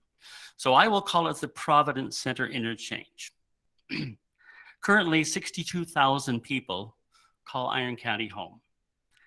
We have between 10 and 20,000 additional people from Garfield counties, Beaver County, and Kane County in Utah, and Lincoln County and White Pine counties in Nevada that come to our communities for shopping, doctor appointments, etc. So we have anywhere from 70,000 plus people using our roads and interchanges in Cedar City on a regular, continuing basis. While those numbers may seem small by comparison to some in Washington County and our dear friends along the Wasatch Front, they have an enormous impact on the roads and interchanges that weren't planned for that kind of continuous numbers and volumes. Cedar City could also, on any additional day, have another 5,000 people in our community going to our natural wonders, exploring our parks, doing all of the things that Southern Utah is known for, and attending any number of cultural and plays at the Utah Shakespeare Festival. So we have a lot of folks traversing our roads. According to studies from our Udot colleagues from Region 4, our very good friends back here, the Providence Center Interchange is projected to fail within 8 years. Already, we are experiencing on an almost daily basis a backlog of vehicles trying to traverse the diverging diamond, people waiting 2 and 3 lights to make a left-hand turn, and vehicles are blocking the travel lane, and we have mid-intersection gridlock is not uncommon on that interchange. Traffic incidents there have also increased substantially. From July 2020 to July 2021, this is hard to believe, but per capita, Iron County was the fastest growing county in the state of Utah. We set an all-time record for construction building permits. We had many new businesses relocate and expand in Cedar City, and Southern Utah University hit a record enrollment growth. We do not see this trend abating anytime soon. Unfortunately, the funding to fix our Providence Center interchange is not on the current Udot funding radar. We simply cannot wait 15 or 20 years to address this problem. We must all work together now to start addressing this issue. Your Udot team, led by Rick Torgensen, have been extremely helpful in providing time, potential solutions, and data to help us understand the ramifications of our problems. We recognize that Utah is bursting at the seams all across the state. But my charge to my constituents is to address the general welfare and well-being of the residents. So that's what I'm doing. Our Region 4 colleagues have shown us projected traffic volumes, ideas for fixing the problems, both short-term and then a much more costly long-term solution. We would like to fix and have our issue with the Providence Center improved once and for all. We respectfully request that this commission prioritize and fund this important project. We are committed to work with you and with the transportation professionals to find a path to moving this interchange forward. I thank you for your time and hope that you have heard our request to support this important transportation project in Cedar City as we work to move our city forward in a safe and effective manner. Thank you, Mr. Chair. Thank you, Councilman. Well, Mayor, it was like yesterday that I was there with the Mayor Wilson, County Commissioners, Senator Wicker. We cut the ribbon in that interchange. It was like yesterday. I know that Rick Torgerson was so proud of that intersection, and we watched the people just waiting in the row of hundreds of cars just go through it the day that we cut the ribbon. It is nothing to do with you. It is the growth. It is the states, the communities that you provide such a wonderful service that attracts people to come to Southern Utah. So yes, we are bulging from the seam of every location, but Southern Utah has been most attractive. And commission is really, we know the problems, we travel. And Mayor, we will come to your community next August 12th. And hopefully we'll have the opportunity to see in person the challenges that you mentioned, Councilman. So hopefully we'll have an opportunity to provide us more details, and we'll have the tour of the community. But we are listening, and UDOT is listening, I promise. Okay? Thank you. Mayor Billings? Yes, we have several issues in our community, but I just want to thank you for the SR7 and the completion. It is really, really. May I stop you, Mayor? Is not the issue, it's an opportunity. It is an opportunity. It's right. And we really do have a lot of good things that are happening because of the growth. It's really unprecedented growth. I'm really grateful for SR7 and that opportunity to be able to open up the land that hasn't been able to be developed, but for connectivity into our community. We didn't have a master plan 20-something years ago. And I remember going into the city office and seeing a new master plan. And most of the roads in Hurricane would go north and south, but not very many connect to east and west. And still in our South Fields, we don't have a lot of connectivity. From my house, I have to go 2.5 miles around to get through. We're still working on the connectivity. And when people develop their farms and different things, they'll be able to have better connectivity because we have some roadways planned. But there's a few items I'd like to discuss. And one, off of SR7, if you go straight north at 2800 West, so we finished the acquisitions, and so we will have some connectivity right there to 600 North, and I'm really excited about that. It's in the works of being completed, so we're really excited about that connectivity. Dixie Springs, we've had several residents that are really frustrated, and this is probably going to be a very expensive project on the city's part, because where you've completed SR7 to get into Dixie Springs, so state, the Sand Hollow Road it goes into Sand Hollow State Park, and it is a city road, and it is not wide enough. We're really needing to work on that road. And we have a couple of PIDs that are going to maybe help widen parts of it, but not all the way to Sand Hollow. And so we are recognizing the city's involvement in getting this completed.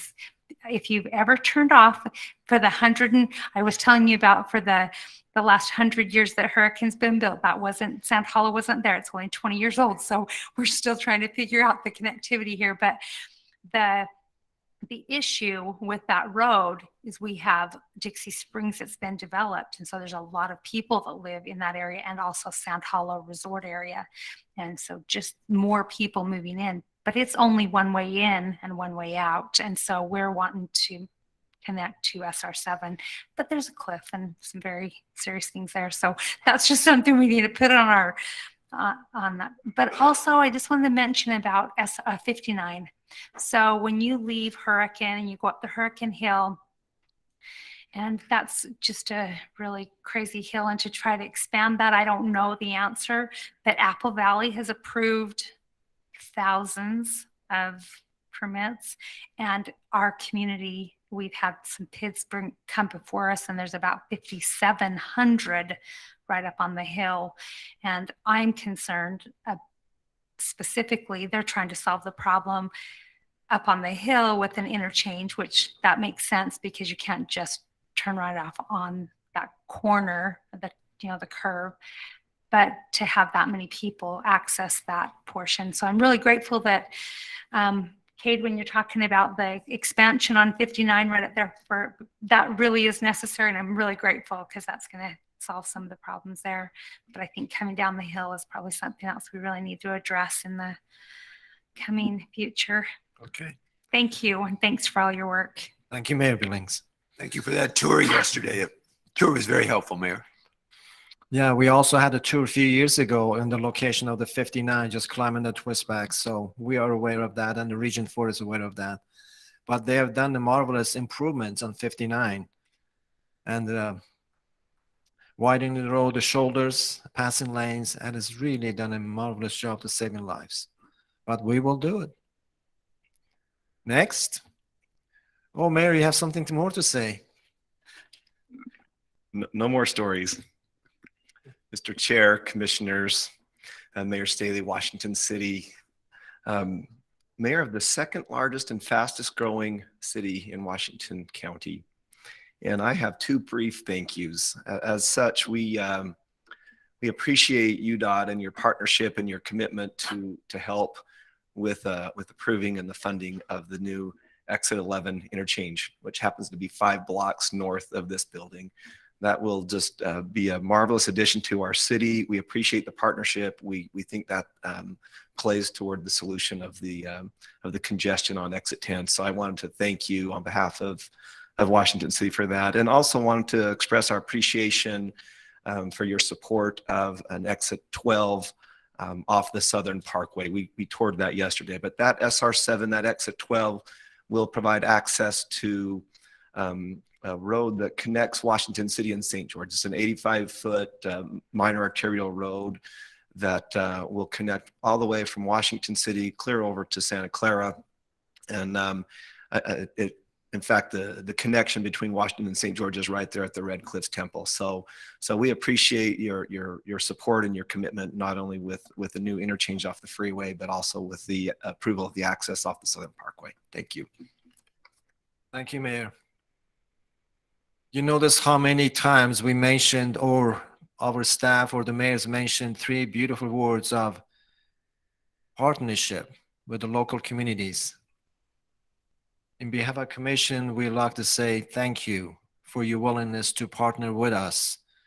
The project can be done much better and long and better aspects wise, and then of course the scope wise. So thank you for willingness to spend some money of your own pocket to make these projects even more beautiful. Next. Councilman Ivey, good morning.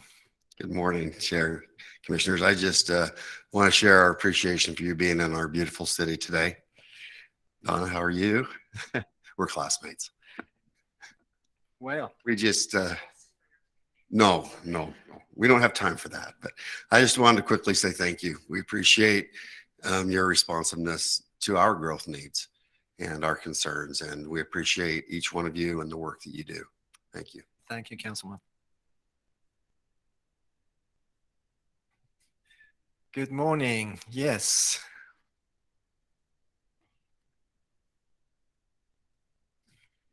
Commissioner, I'm Myron Lee. I'm the Dixie Mpo Director down here in the Washington County, St. George area. And I would echo the comments that were made by Mayors Billing and Staley earlier. We deeply appreciate the partnership that we have with Udot in planning for our future. Just a really brief history. In 1970, Washington County had a population of 15,000 people. Compared to today's population of 184,000 full-time residents, and our visitor and part-time residents of over 30,000 people on any given day in Washington County. That the number of part-time and visitors on an average day in Washington County is 30,000. That exceeds the population of most cities in southern Utah, with the exception, of course, of our friends from Cedar. I could almost feel the tomatoes.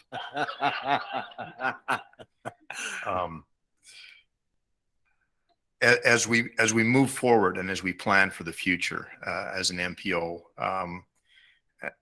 we're looking at potentially doubling our population in Washington County over the next 20 years if we can all figure out how to live without water. That's a pressing issue right now, as you're all aware. But planning for our future growth over the next 20 to 30 years is going to require a continuation of the partnership that we've had with Udot in the past. Commissioner Zanotti sits on our MPO board, and we deeply value his participation there. As we move forward into the future, more and more people are beginning to work from home, and more of those homes are in our community. I have a neighbor who works in Denver and another neighbor who works in New York City, here in St. George. I mentioned water and tourism and the urbanization of our area. We anticipate that growth, as it has been mentioned before, will not go away. It may slow, it may equalize in the near future, as interest rates do what they do and as the economies do what they do. But I would also echo the appreciation of the mayors previously, and thank you for your participation and your partnership in the projects that we have in this area. Thank you. Thank you, Myron. Yeah, many moons ago, the great man said that you build it, they'll come. And he didn't know the impact of that statement. And they're still coming. Please.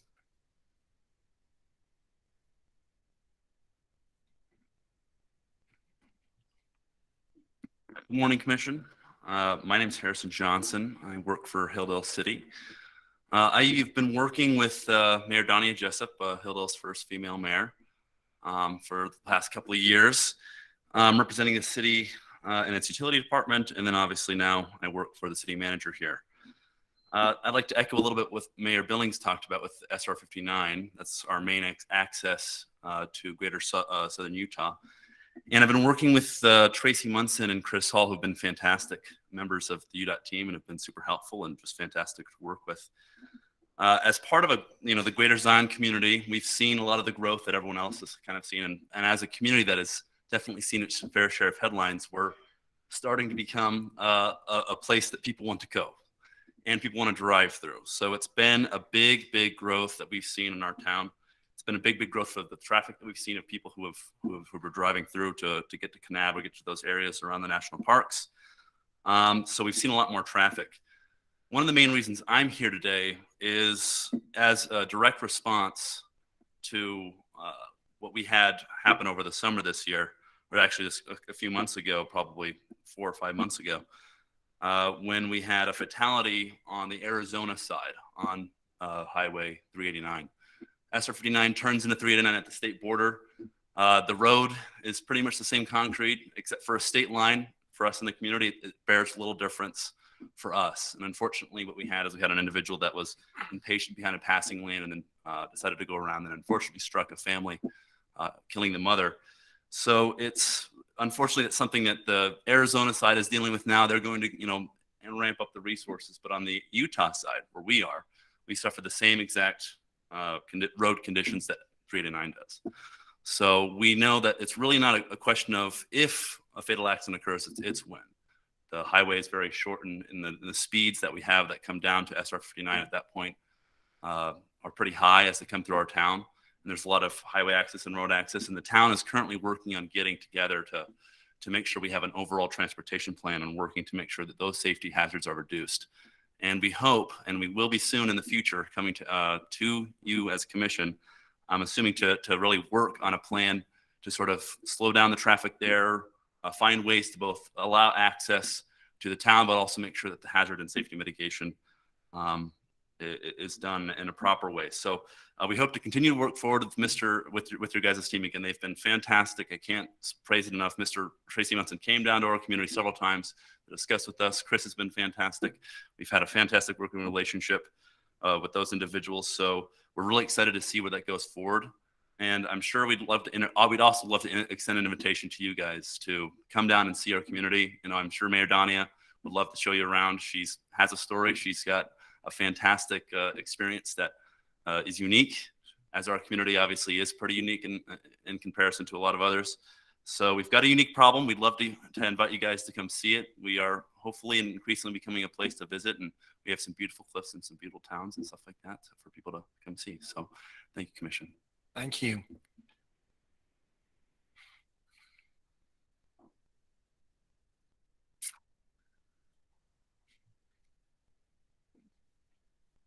Just don't be shy. The first 10 minutes free.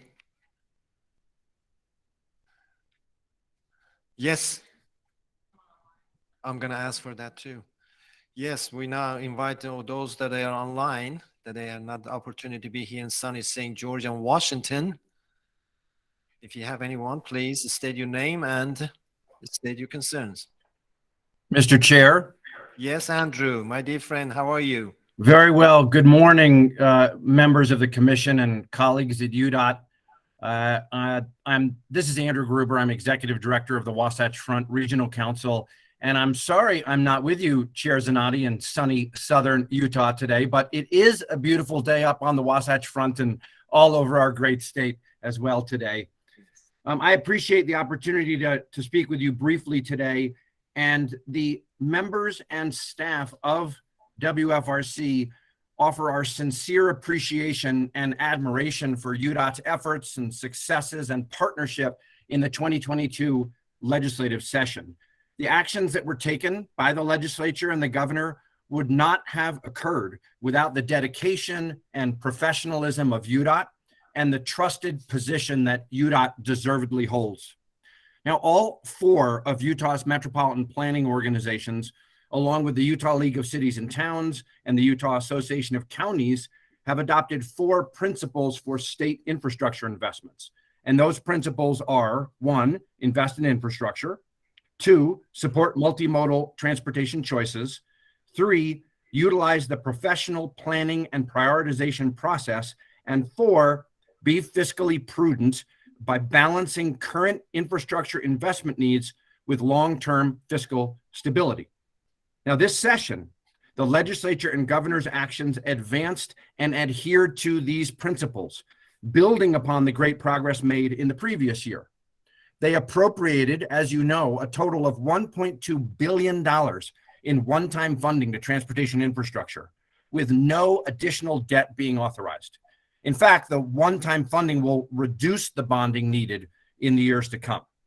This investment will provide multimodal transportation choices to Utah's communities in roads, transit, and active transportation. And for the overwhelming majority of this investment, the legislature did not direct which projects should be funded. Rather, they recognized and relied on the collaborative, inclusive, and data-driven professional planning and prioritization processes that we utilize in Utah for the investment of public funds. I think we should all take a measure of pride in the trust that's placed in our shared work on behalf of all Utahns. Our partnership in the planning for Utah's future through Utah's Unified Transportation Plan and the vital programming and prioritization done by you on the commission. And finally, I'll offer our congratulations and sincere appreciation for the many years of excellent service and partnership from Becky Bradshaw and Linda Hull. And we wish them both very well in their retirement. And we have full confidence in the Udot team going forward. Mr. Chair and members, thank you very much. Thank you, Andrew. Thank you for your leadership and your dedicated service, my friend. We love our MPO partners. Thank you. Anyone else?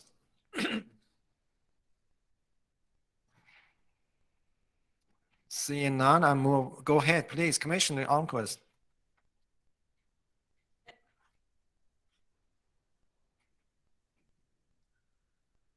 Well, I said a lot of thanks yesterday, and I certainly meant it and want to ditto that. I don't want our federal partners to hear at all that we allocated any money from the legislature to do anything. So please strike that from the record. No, we appreciate what they do because they know that our interstate as well as intrastate is as valuable to anybody as in our nation. And we certainly recognize too that our highways need to be safer. And so I have so appreciated what they've done down the middle of I-15 through our county, because certain medians, as you know, cause trouble with people getting the wrong way, et cetera. And I know that Rick and his team down here have done a lot to make sure that doesn't happen.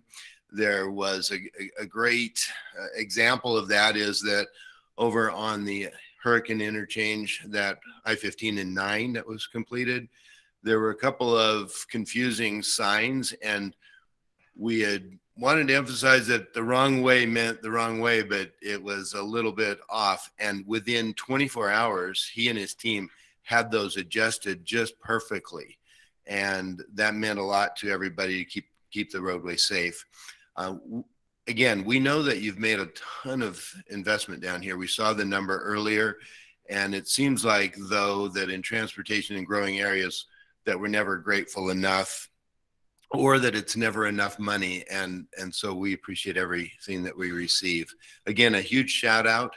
I think everyone who's listening and should know that the Ironman World Championship is coming here. And that's the first time it's ever been out of Kona, Hawaii. And for them to come to our area speaks highly of two things they say. One, the volunteerism that enables such a huge event to go on. But two, the ability to use our roads. And they can't do it without that. And granted, there is beautiful scenery to be seen, and the entire group. The Ironman has never in all of their races ever come to one place as often as they have here to Southern Utah. So all of the communities that join with, and the Udot participation, as well as our local roads, it drives that tourism economy as well. And the numbers that have come out of, I don't know if the Kim Gardner Institute provided some of these, but I think they had input, is that the local taxpayers' property tax and other taxes are lowered by $1,200 per year because of the impact of tourism. So getting people from A to B is truly is as important to them that are visiting as well as those who live here, and harmoniously getting along. So thank you very much, and Chair, as well as the entire board and commissioners. Thank you. Have a great day. Thank you, Commissioner Almquist.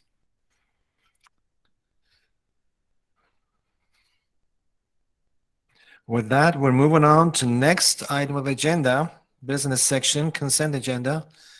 And Ivan Harder will be introducing that.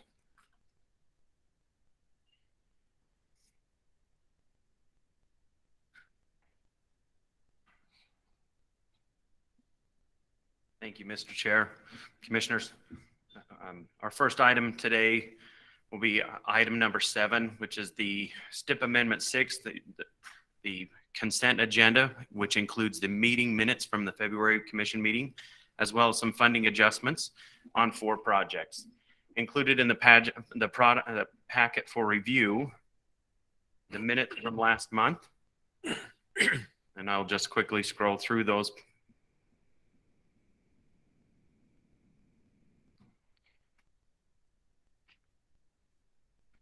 As well as 4 projects that are either adjusted at award, are in a position for a budget recovery, which will allow us to utilize those funds, or at project closed out and we're ready to remove funding and return that funding back to a program.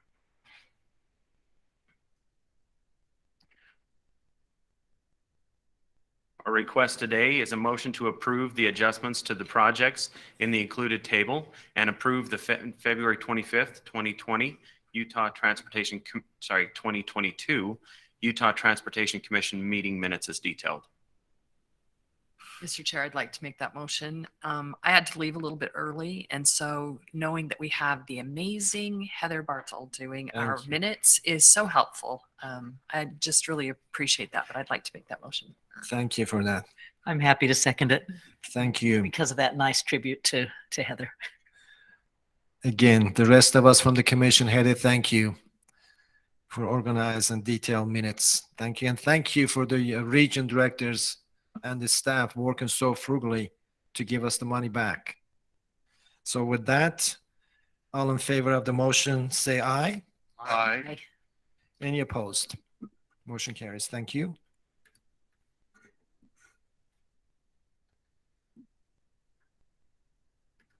Next item, number 8A1, is the 8600 South, 5600 West to 6000 West project along Mountain View corridor. The scope of this project was to construct a new roadway at 8600 South between 5600 West and 6000 West, which will also cross Mountain View corridor, providing greater east-west mobility.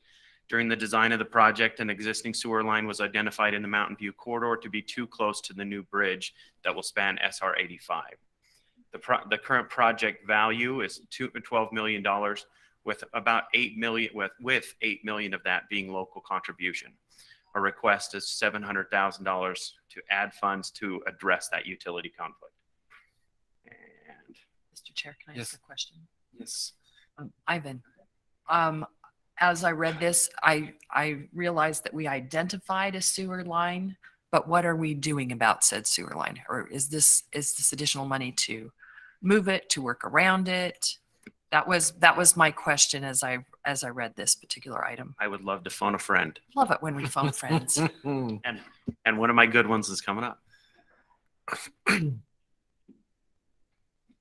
Brad Palmer, I'm the Region 2 Program Manager. So we identified the sewer line to be too close to the bridge structure that's going to be placed across Mountain View corridor. And so we're going to have to relocate the sewer line. Initially, we weren't planning to do that. We thought that we could work around it, but the abutments of the bridge were just too close to the sewer, and we didn't want it to have a break in the future and cause problems to the structure. So we want to get it further away from it. Okay. I love having good friends. Located here on our map along SR 85, Mountain View corridor. Our request today is a motion to add funds to the 8600 South, 5600 West to 6000 West project as detailed. I'd move for approval. That's one of the smallest amount of funds we've added to these projects recently. I like this. Well, and it's eliminating a pretty serious issue, so Yeah. I would like to second. Okay. And just remind again that the $8 million was a local partnership. So thank you for that. Any questions, further discussions on this matter? Seeing none, all in favor of item 8A-1, say aye. Aye. Aye. Any opposed? Item 8A-1 is approved. Thank you. Item 8A-2, 2000 East, 1700 South to 500 South in Naples. It's a request to remove funding and scope of $523,000. The project scope was to widen the existing roadway to provide a consistent roadway width with shoulders, curb and gutter, and sidewalk. The project will also rehabilitate the roadway surface. Naples City requested that the Joint Highway Committee reduce the local government match on this project by $523,000 because of the city's available budget.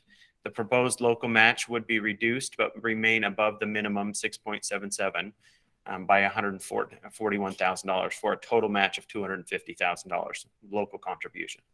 The project will reduce scope by removing the curb and gutter and sidewalk to reduce costs. The Joint Highway approved this request in January of 2022. If I may, Mr. Chairman. Please. I met with Naples City a few days ago and was asking questions, and they informed me part of this, the reason we're doing this or they're doing this is they had a lot of public input on this, several meetings that lasted for several hours. It's just to the point that property owners and the community decided they need to do the project, but they want to scale it back at this time and come back with another program. So this is well received. And basically what it does is it shortens it about 2 blocks. And eventually we'll apply for their plans are to apply for another project to wrap it all in together. So as growth continues to occur in there, they'll need to do that. But right now they'll do this part and then move forward. Thank you, Commissioner. So with that, Mr. Chair, if you're ready. Let's see. Ivan, you ready for it? Or are you going to still show map? Just shown on the map here, south of the golf course along 2000 East. And our request today is a motion to approve removing funding and scope from the 2000 East, 1700 South to 500 South Naples project as detailed. With that, I'd make a motion that we approve. Second. Okay. We have a motion and a second. Any other discussions, comments, questions? Seeing none, all in favor say aye. Aye. Any opposed? Item 8A-2 is approved. Thank you. Our next item, 8A3, US 189 University Avenue and Canyon Road intersection. If this is a new project with $500,000 of Udot funds coming from our Transportation Solutions Program and $1 million from a partnership with Provo City and BYU. During coordination meetings, Provo indicated that Brigham Young University had purchased the old Provo High School and had plans to start utilizing the building for some classes as soon as fall semester of 2022, requiring students to cross US 189. The city inquired about realigning, making improvements to pedestrian safety, and making the intersection a 4-legged intersection rather than the 3-leg intersection that it is today. Udot completed a concept study that provided a preliminary layout and cost estimate. Provo and Utah and BYU committed $1 million to split the improvement cost at the intersection with Udot, and the project's scope, or the scope of this project, is to modify the intersection of US 189 and Canyon Road to make the intersection safer for pedestrians and to add that 4th leg to the intersection. Located here on the map, as well as a design overlay of what that new intersection would look like, allowing that access to the front of the school. Where's the 4th leg? I know. So this right here used to be just a pedestrian Coming off of crossing. the old Provo High School. Right here, and so this would be a direct access into the parking lot from Canyon Road. Well, we should love our partners. Our request today is a motion to approve adding the US 189 University Avenue and Canyon Road intersection modification project to the current STIP as detailed. I'd move for approval, and then I had a question for Rob after we have the vote. Okay. Second that.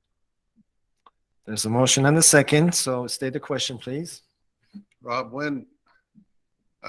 Clayton, when will the work start on this? You know, Our original hope was to have it in place when the classes were going to start. It took a little time to get the plan together and for the partners to commit. So we're going to start on it as soon as we can. It's doubtful that we can get it done this year, but we'll give it a shot. I think my main question now, Provo City, that's quite a busy area for their 4th of July. That's where their staging area is for their parade, both in that Provo Park, the BYU parking lot, the one there right next to it, next to the Zions Bank. So I'll probably want to coordinate with you because there's a lot of people that show up that weekend, all the floats and everything else. And if it's in the middle of construction zone, and if we can talk about that, I just know that could be a real mess for a lot of people. We'll make sure that we don't cause a problem. Okay, so but I'm happy to coordinate with you. We can.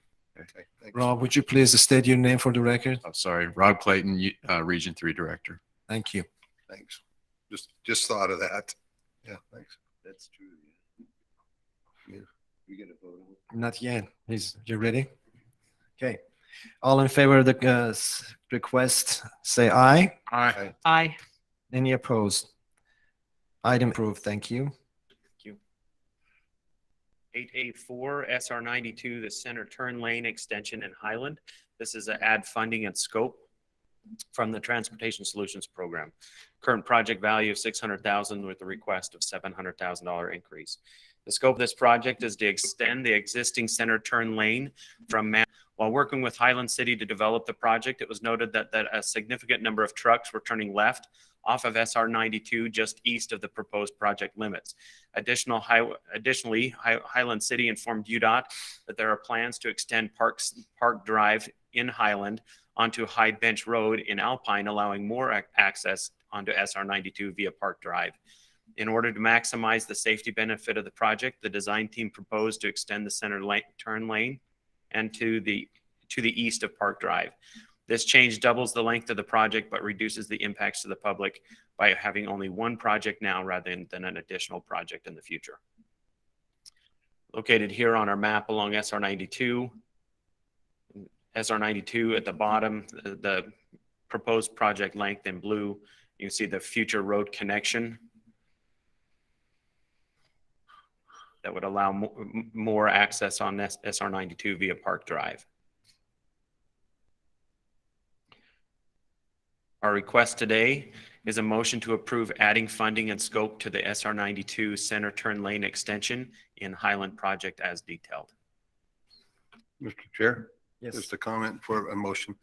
That's in region of the trucks. You can see Kilgore has their huge gravel pit there, and that's why there's a lot of trucks there coming and going from that gravel pit. So, I drive that way a lot to go to different things, and so yeah, this would be very helpful because big trucks slowing down, making wide turns to go in there. This will certainly help that. So I'd make a motion that we approve this. Okay. I'll second. There's a motion and a second. Any other questions, comments? Hearing none, all in favor say aye. Aye. Aye. Aye. Any opposed? Item 8A-4 is approved. Thank you. 8A5 is the Cedar City Area Culvert Project. This is a funding addition and scope adjustment. Current project value of $550,000 with $450,000 requested add. This project was bid in October of 2021. Udot only received one contractor bid on this project, and the bid was over our planned estimate by 50%. The original scope included the replacement of 7 culverts and inlets on SR 14. The region decided to not award the project and reevaluate the scope and budget. To provide some economy of scale, the region has another culvert repair in the area to add to the scope and increase the size of the project in an effort to attract more bidders. This culvert is under I-15 and connects to manholes on both sides of I-15. The bottom of the culvert has eroded and currently has a lot of debris from the 2021 flooding in Cedar City. The new scope will include the lining of an additional culvert located under I-15 in Cedar City. Additional funds are requested for the inflation of the original scope, as well as adding the additional culvert to the scope of the project. Located here on our map, the I-15 culvert lining on the left and the SR 14 location of the 7 culverts and inlet replacements. Included are some pictures of the map of I-15 with the manhole covers on the east and west, as well as some pictures of those, of the inlets that they will be addressing. Are you going to need to close the freeway for the repairs? No, we anticipate do all the work from the inlets, the manholes on both sides. So yesterday in the region reports, you've seen that fold and form process. That's what we're hoping to do. But we'll go through the design and figure out. But we don't have any plans of closing the freeway to do it. We hopefully can do it through the existing culvert. Okay, thank you. Thanks, Rick.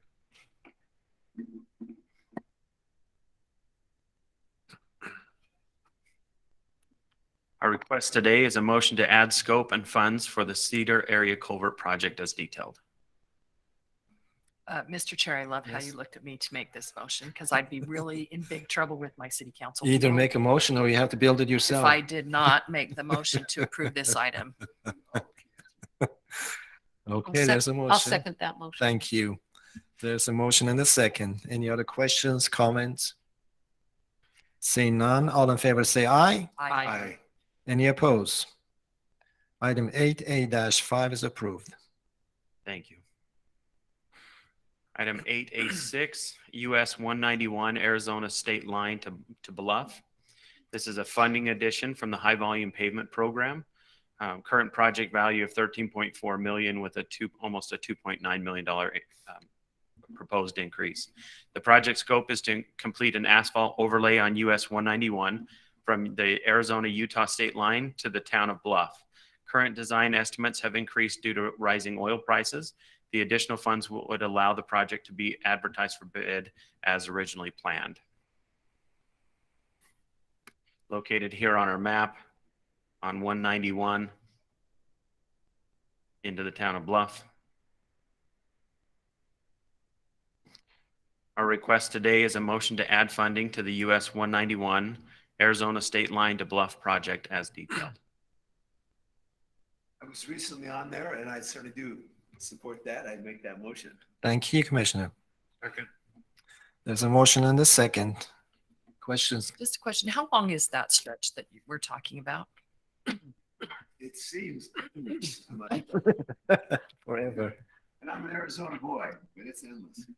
Kate and I were just trying to think that through because we anticipated that question, but we think it's probably all the way to Bluff in the 15, 20 mile range because we're doing the whole leg from the Arizona border up and then the leg into the town of Bluff.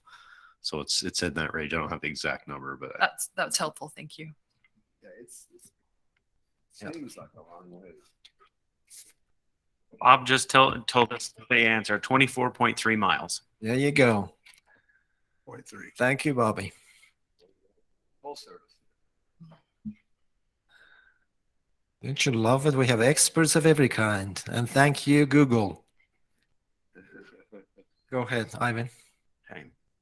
Our request today is a motion to add funding to the US 191 Arizona State Line to Bluff project as detailed. I believe we had a motion and a second. You guys are sorry. There's a motion and a second. Sorry. There was a question section. Okay, all in favor say aye. Aye. Any opposed? Item 8A-6 is approved. Thank you. 8A7 is the Lone Tree Bridge Replacement Project. This is a project in Region 4. It is off-system bridge funding from the Joint Highway Committee with a current project value of $1.3 million with a $1 million requested add. This project is currently funded through the Joint Highway Committee Bridge Replacement Funds. The preliminary estimates for the replacement were underestimated. Additionally, costs have increased since the preliminary estimates, making this project over budget. The Joint Highway Committee has approved the additional funds as requested above. Located here, south of I-70.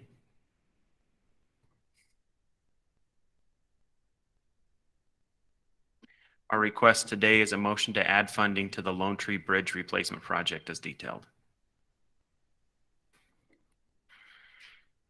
I'm happy to make that motion. Thank you. Mr. Chair. I'll second the motion. Thank you for that too. Any other questions? Comments? Seeing none, all in favor say aye. Aye. Any opposed? Item 8A-7 is approved. Thank you. 8A8 is 5600 South over Jordan and Lake Canal Bridge replacement. This is a program change, as well as the 4200 South at Jordan's Canal Bridge replacement, which would be a new project. These two projects, the bridge replacement project, pin 17440, which is currently in the 2023 structures program, and it is requested to move this to the federally funded bridge formula program that we've talked about the last couple of commission meetings. This bridge qualifies for the bridge formula program requirements. This move will allow the current funding to be reprogrammed and will allow for the project to be funded a year sooner than previously planned. Holiday City is prepared to move their match funding up accordingly. Additionally, the department proposes to add pin 20126 to the bridge formula program to replace the structure which carries Dutch Draw Drive over the Jordan Canal in Taylorsville City. The bridge was constructed in 1970 and has been rated in poor condition since 2007. The bridge is currently load restricted to 23 tons. This project would not require local match under the bridge formula program, and Taylorsville City is in support of the project. Included, we have the location in Holiday, as well as the location in Taylorsville City. Ivan, why that one does not require match? When it is let me start again. The off-system bridges do not require match. The on-system do. So this bridge in Holiday is on the federal aid route. So it's considered an on-system bridge. Okay. So the match is the same 6.77% located here. Thank you. And the bridge in Taylorsville, this is one of those structures that historically has been hard to provide funding from the state to help. So this program helps us address this gap. Okay. Included, Go ahead. Included are some pictures of the structures.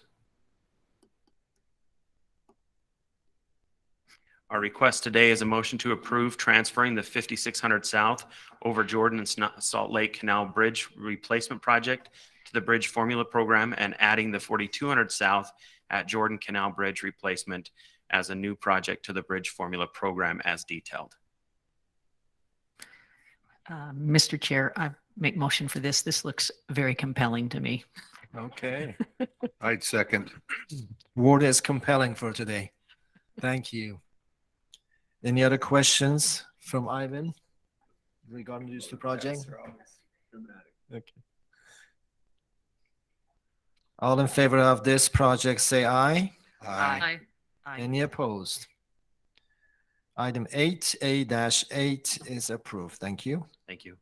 And just as to note, yesterday in the workshop, we provided the entire bridge formula program list that we would like to address. In next month's commission meeting, we'll be bringing that bridge list to the commission for approval in its entirety. Okay.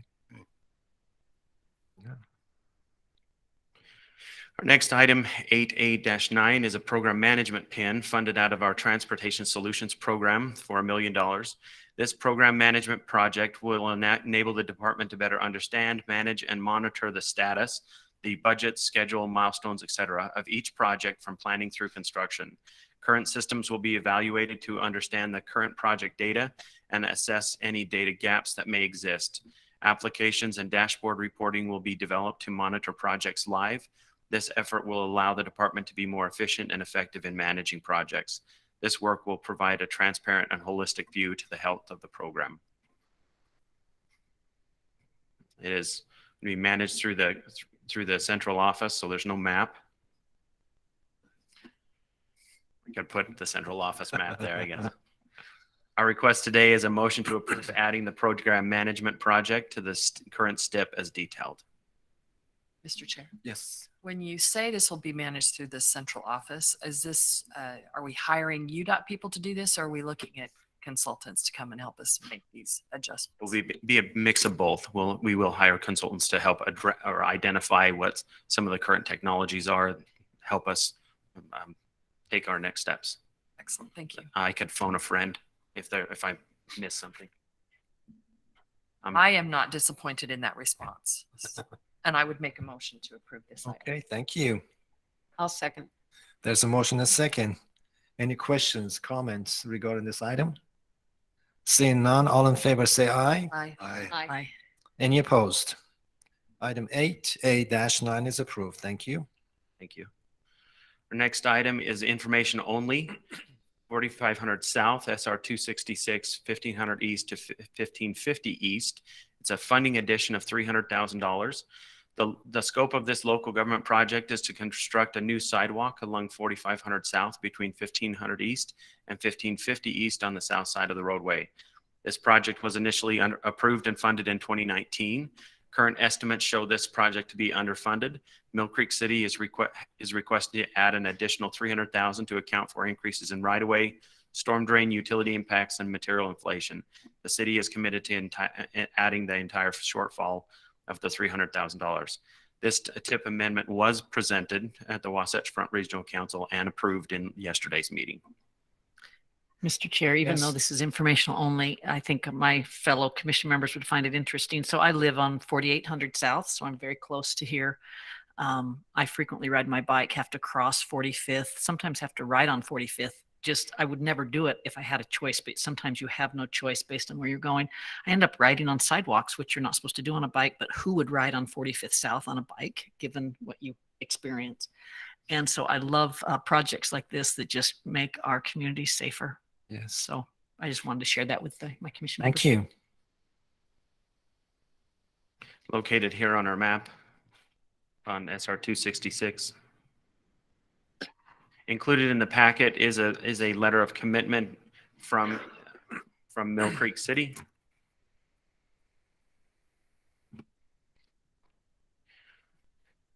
And our next item, this was discussed earlier in our federal highways, my fellow Ivan presented, 8A-11. This is the National Electric Vehicle Infrastructure Program. It's a new project of $250,000. The IIJA includes funding for the installation of electric vehicle infrastructure after Udot has developed a plan for implementation, and the plan has been approved by federal highways. This project provides funding for the plan through the statewide transportation solutions, and Udot will seek reimbursement from the National Electric Vehicle Infrastructure Program funds after the plan is approved. So we will fund this with our state funds, develop the plan. Once the plan is approved, then these expenses will be rolled into the program. It'd be very good to get an ongoing report on this. This sounds like a very important operation. And just to see how that's progressing, I would be very helpful, I think, for all of the public and everyone. Okay. It is yearly funded with the bill funded $35 million to the state and our state. Yes. So about $7 million per year, and we'll provide feedback. Yes. Yeah. I mean, like where it's going to go and the rollout timing and all that information, I think is very useful for the taxpayers of the state. I'm sure Lyle is very excited for that. I'll go on record for that. I don't know if he's standing behind me shaking his head or not. Well, if Lyle's excited, I'm excited. There's no question about that. Again, the motion, because this is informational only with the project value of $250,000. This project was approved by the Deputy Director Authority given the Utah Transportation Commission Policy 01-01. Good to know. Thank you. And that is it for me today. Thank you, Ivan. Thank you. Good job. We have next item of agenda is corridor preservation, and Charles Stormont is coming forward. Welcome. Thank you, Chairman. Good morning, Commissioners. There's a magician pulling up the agenda items. That's lovely. I'm going to try to steer. As is our custom, we like to review the status of our corridor preservation fund status. We had a balance forward of just under $58 million. Peel over to this and try to navigate. You'll see the motor vehicle rental tax has returned from its downtrodden days during the the height of the pandemic, which is encouraging. Probably the most noteworthy item on the budget sheet this month is the property management rental revenue, as well as the expenses are a little higher than you're used to seeing. We had somebody submit their payments a little late from our property management firm, so we're basically accounting for 2 months instead of one. It's an accounting issue. They were like a day late with the payment, so it didn't hit the budget last month, but it did hit the budget this month. When you take into account the revenue and expenses, as well as 3 transactions that we have closed, so this is 3 significant parcels that are where the corridor is being preserved. My hat is off to Diana Lecca, my corridor preservation manager, who's hiding in the back. She is working very hard to get the previously obligated funds to closing. That requires a fair amount of work in terms of document preparation and deed preparation, but she is on top of it and moving things forward rapidly. If you factor in all of the obligated and closed and expenses, we have a balance forward of, just over 50.5 million. Oh, the computer doesn't like me. We have additionally obligated funds of just over 21 million. A couple of these, the Barkey Holdings parcel here has been signed by the landowner and should hit my desk probably early next week. And the Saratoga 262 Partners, I understand Diana has an appointment on Monday to have that signed. So there's additional work always going on in the background to keep things moving forward. So factoring in the obligated funds, we have a balance forward of just over 29.5. We have 2 items for your consideration today. The first is a de-obligation request, and the second is an obligation request. If you factor those in, there's a net impact to the budget of just over 450,000, leaving a net balance, if they are all approved, of just over 29.1 million. I will move forward to our income tracking sheet, which again shows that you can see last month the revenue was a little lower than normal, and this month it's a little higher than normal. And again, that's just the accounting issue that our comptroller's office stays on top of and does a really good job supporting us.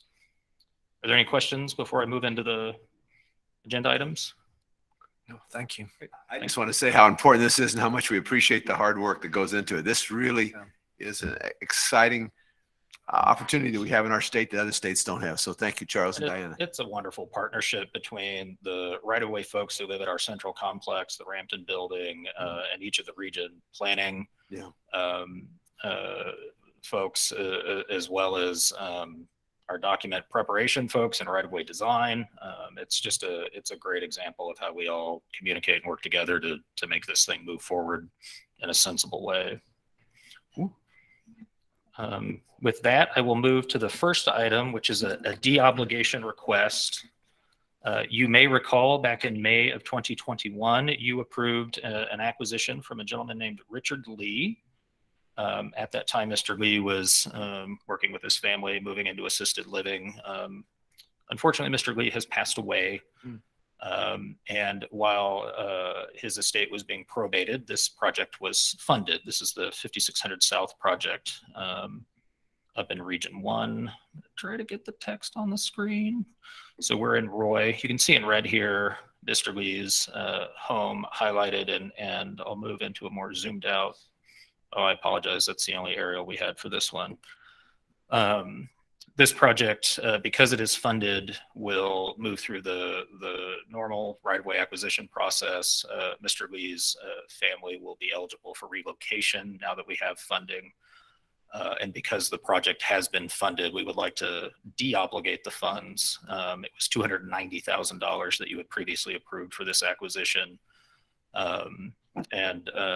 That is our request to the commission, is to de-obligate the $290,000 previously obligated to acquire this home. Mr. Chair, I'll make the motion. Yes, go ahead, please. Second. There's a motion and a second. Any other questions from Charles? Comments?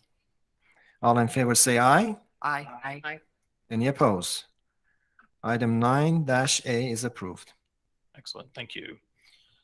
Next, we have a home owned by the Zollingers along SR 73 out in the Eagle Mountain area. The home is located at 1792 East Deerfield Circle in Eagle Mountain, approximately 3,400 square feet, 4 bedrooms. It's got a lovely garage attached to it. The Zollingers have lived there for more than 2 decades, and they would like to relocate down to Arizona.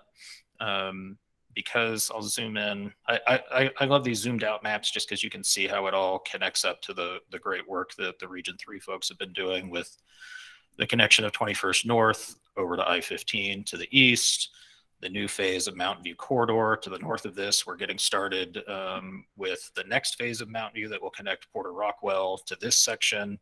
You've got Pioneer Crossing also running east-west over to I-15, and then we have the future project along SR 73. The connectivity that future project will enhance is, I think this graphic does a really good job of showing that. But when we zoom in, you can see that our proposed alignment would go right through the middle of this home. That obviously can present challenges to folks trying to sell on the open market.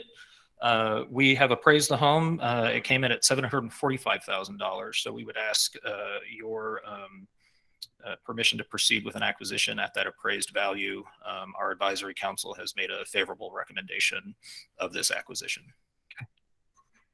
Quick question, Nagi. Were you surprised at all by that appraisal or not? I hope this doesn't sound snarkier than it is intended, but in this real estate market, that nothing surprises me anymore. We recently sold a home in this area for 7 figures because of the alignment changes. The real estate market is difficult to understand. Our market fundamentals are obviously very strong. We've talked a lot today and yesterday about the tremendous growth. Interest rates are finally going up. I'm not sure what impact that will have in our market. I recently ran a search just to see what was available for sale in my zip code, and there were only 2 homes below $1 million available. And it's just the inventory is incredibly low. We are the place to be, and folks are not leaving. They are coming, and it is just the real estate market is, I think the technical term is crazy.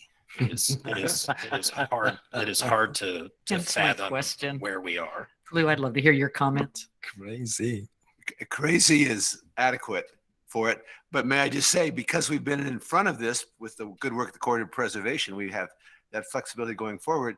And in addition, Charles has led these auctions that put more liquidity back into the marketplace for those parcels that we're not going to use anyway, and allows the public market to make a determination of value there. So thank you on that score. I don't know if you want to say about the latest auction or not, Charles, but that's an example of very crazy. quickly. We had 11 parcels that we listed on our online auction. We list homes when we have them. We often, we go through somebody's backyard, move a sound wall closer to the back door, and we allow those homeowners an opportunity to relocate. We manage them in the interim and sell them as the project is coming to completion. We've had a bunch of those on Highway 89, and we sell those through the multiple listing service because that's where people look for homes. For raw land, we use an online auction system. We had 11 parcels that we put out on our website in early February. We list for 30 days, and then we start the bidding for 7 days. There is very little activity for 6 days and 23 hours. And in the final hour, we spread them out so each parcel closes at a different time.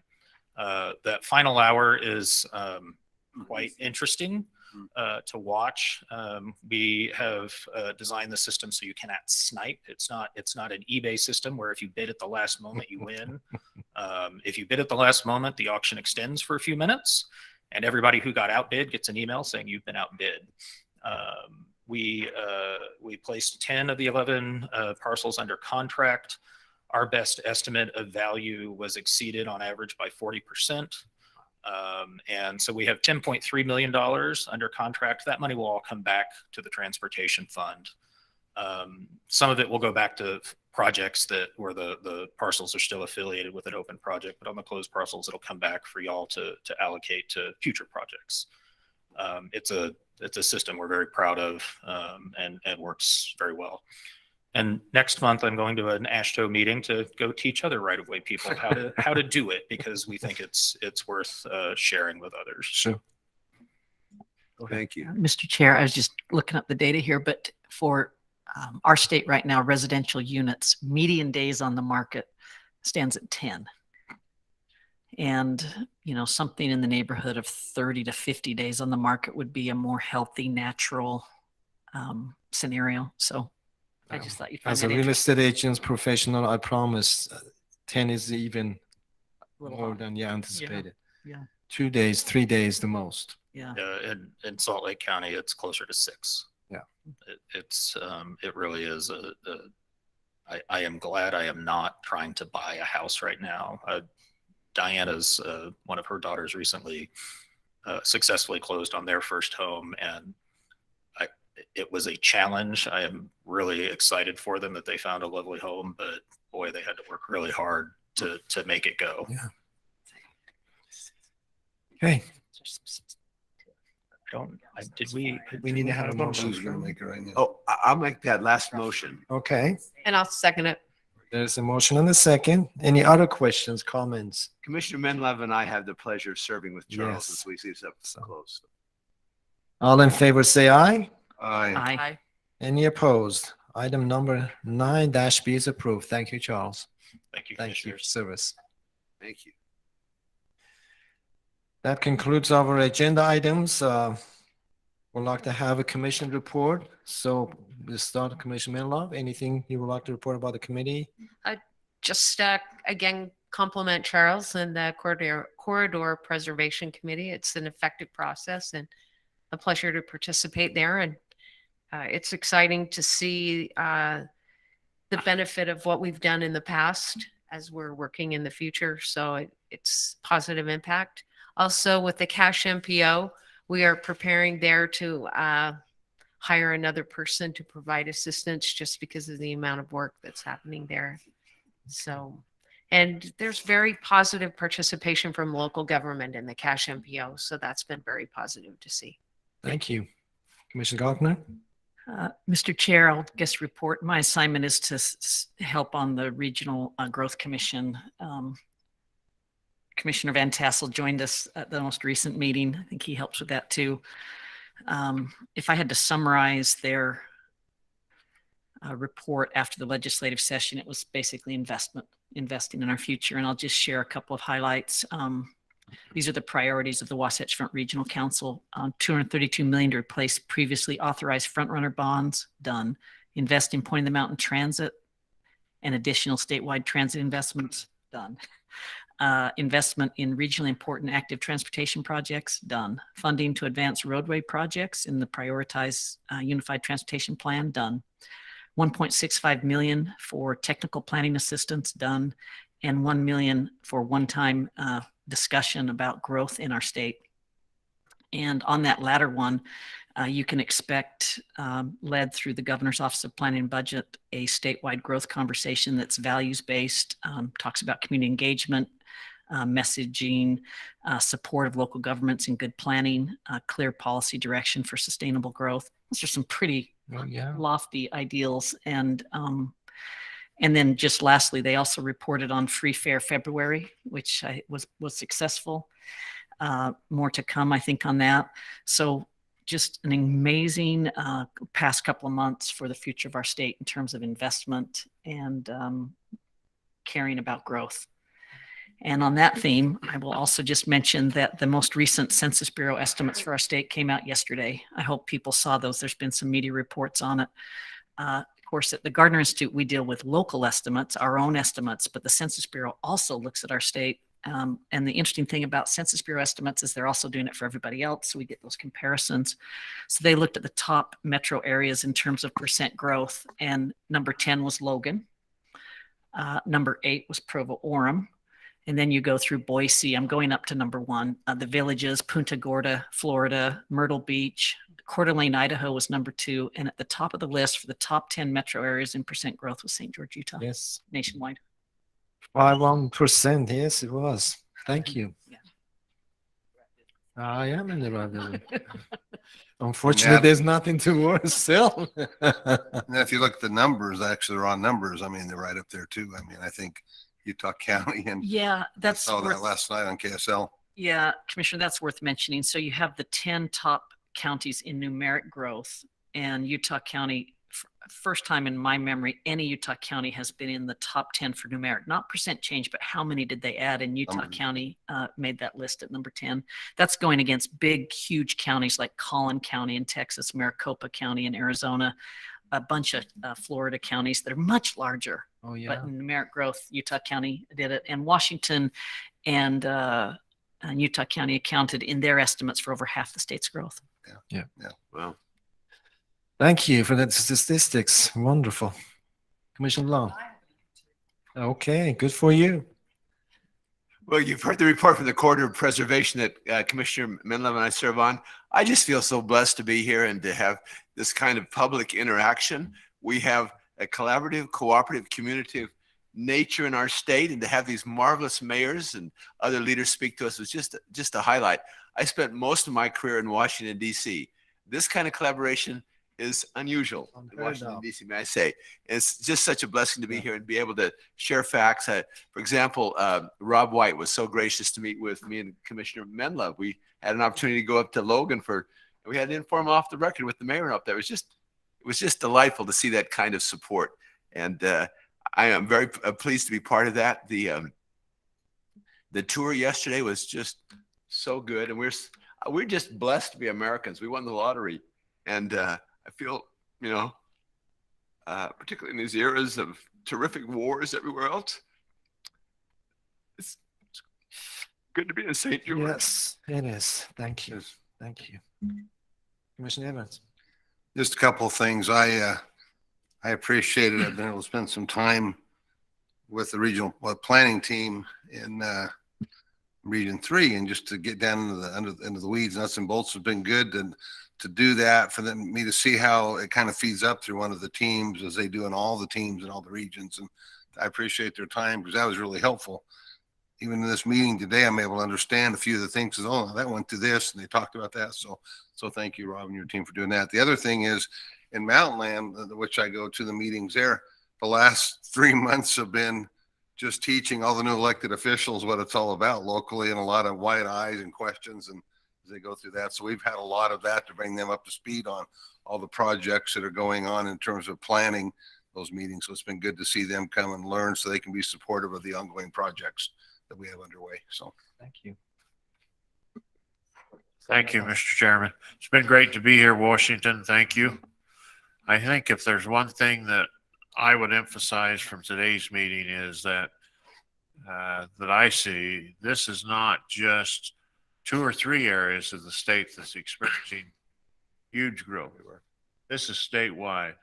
Even our smaller counties that are normally left out are seeing growth.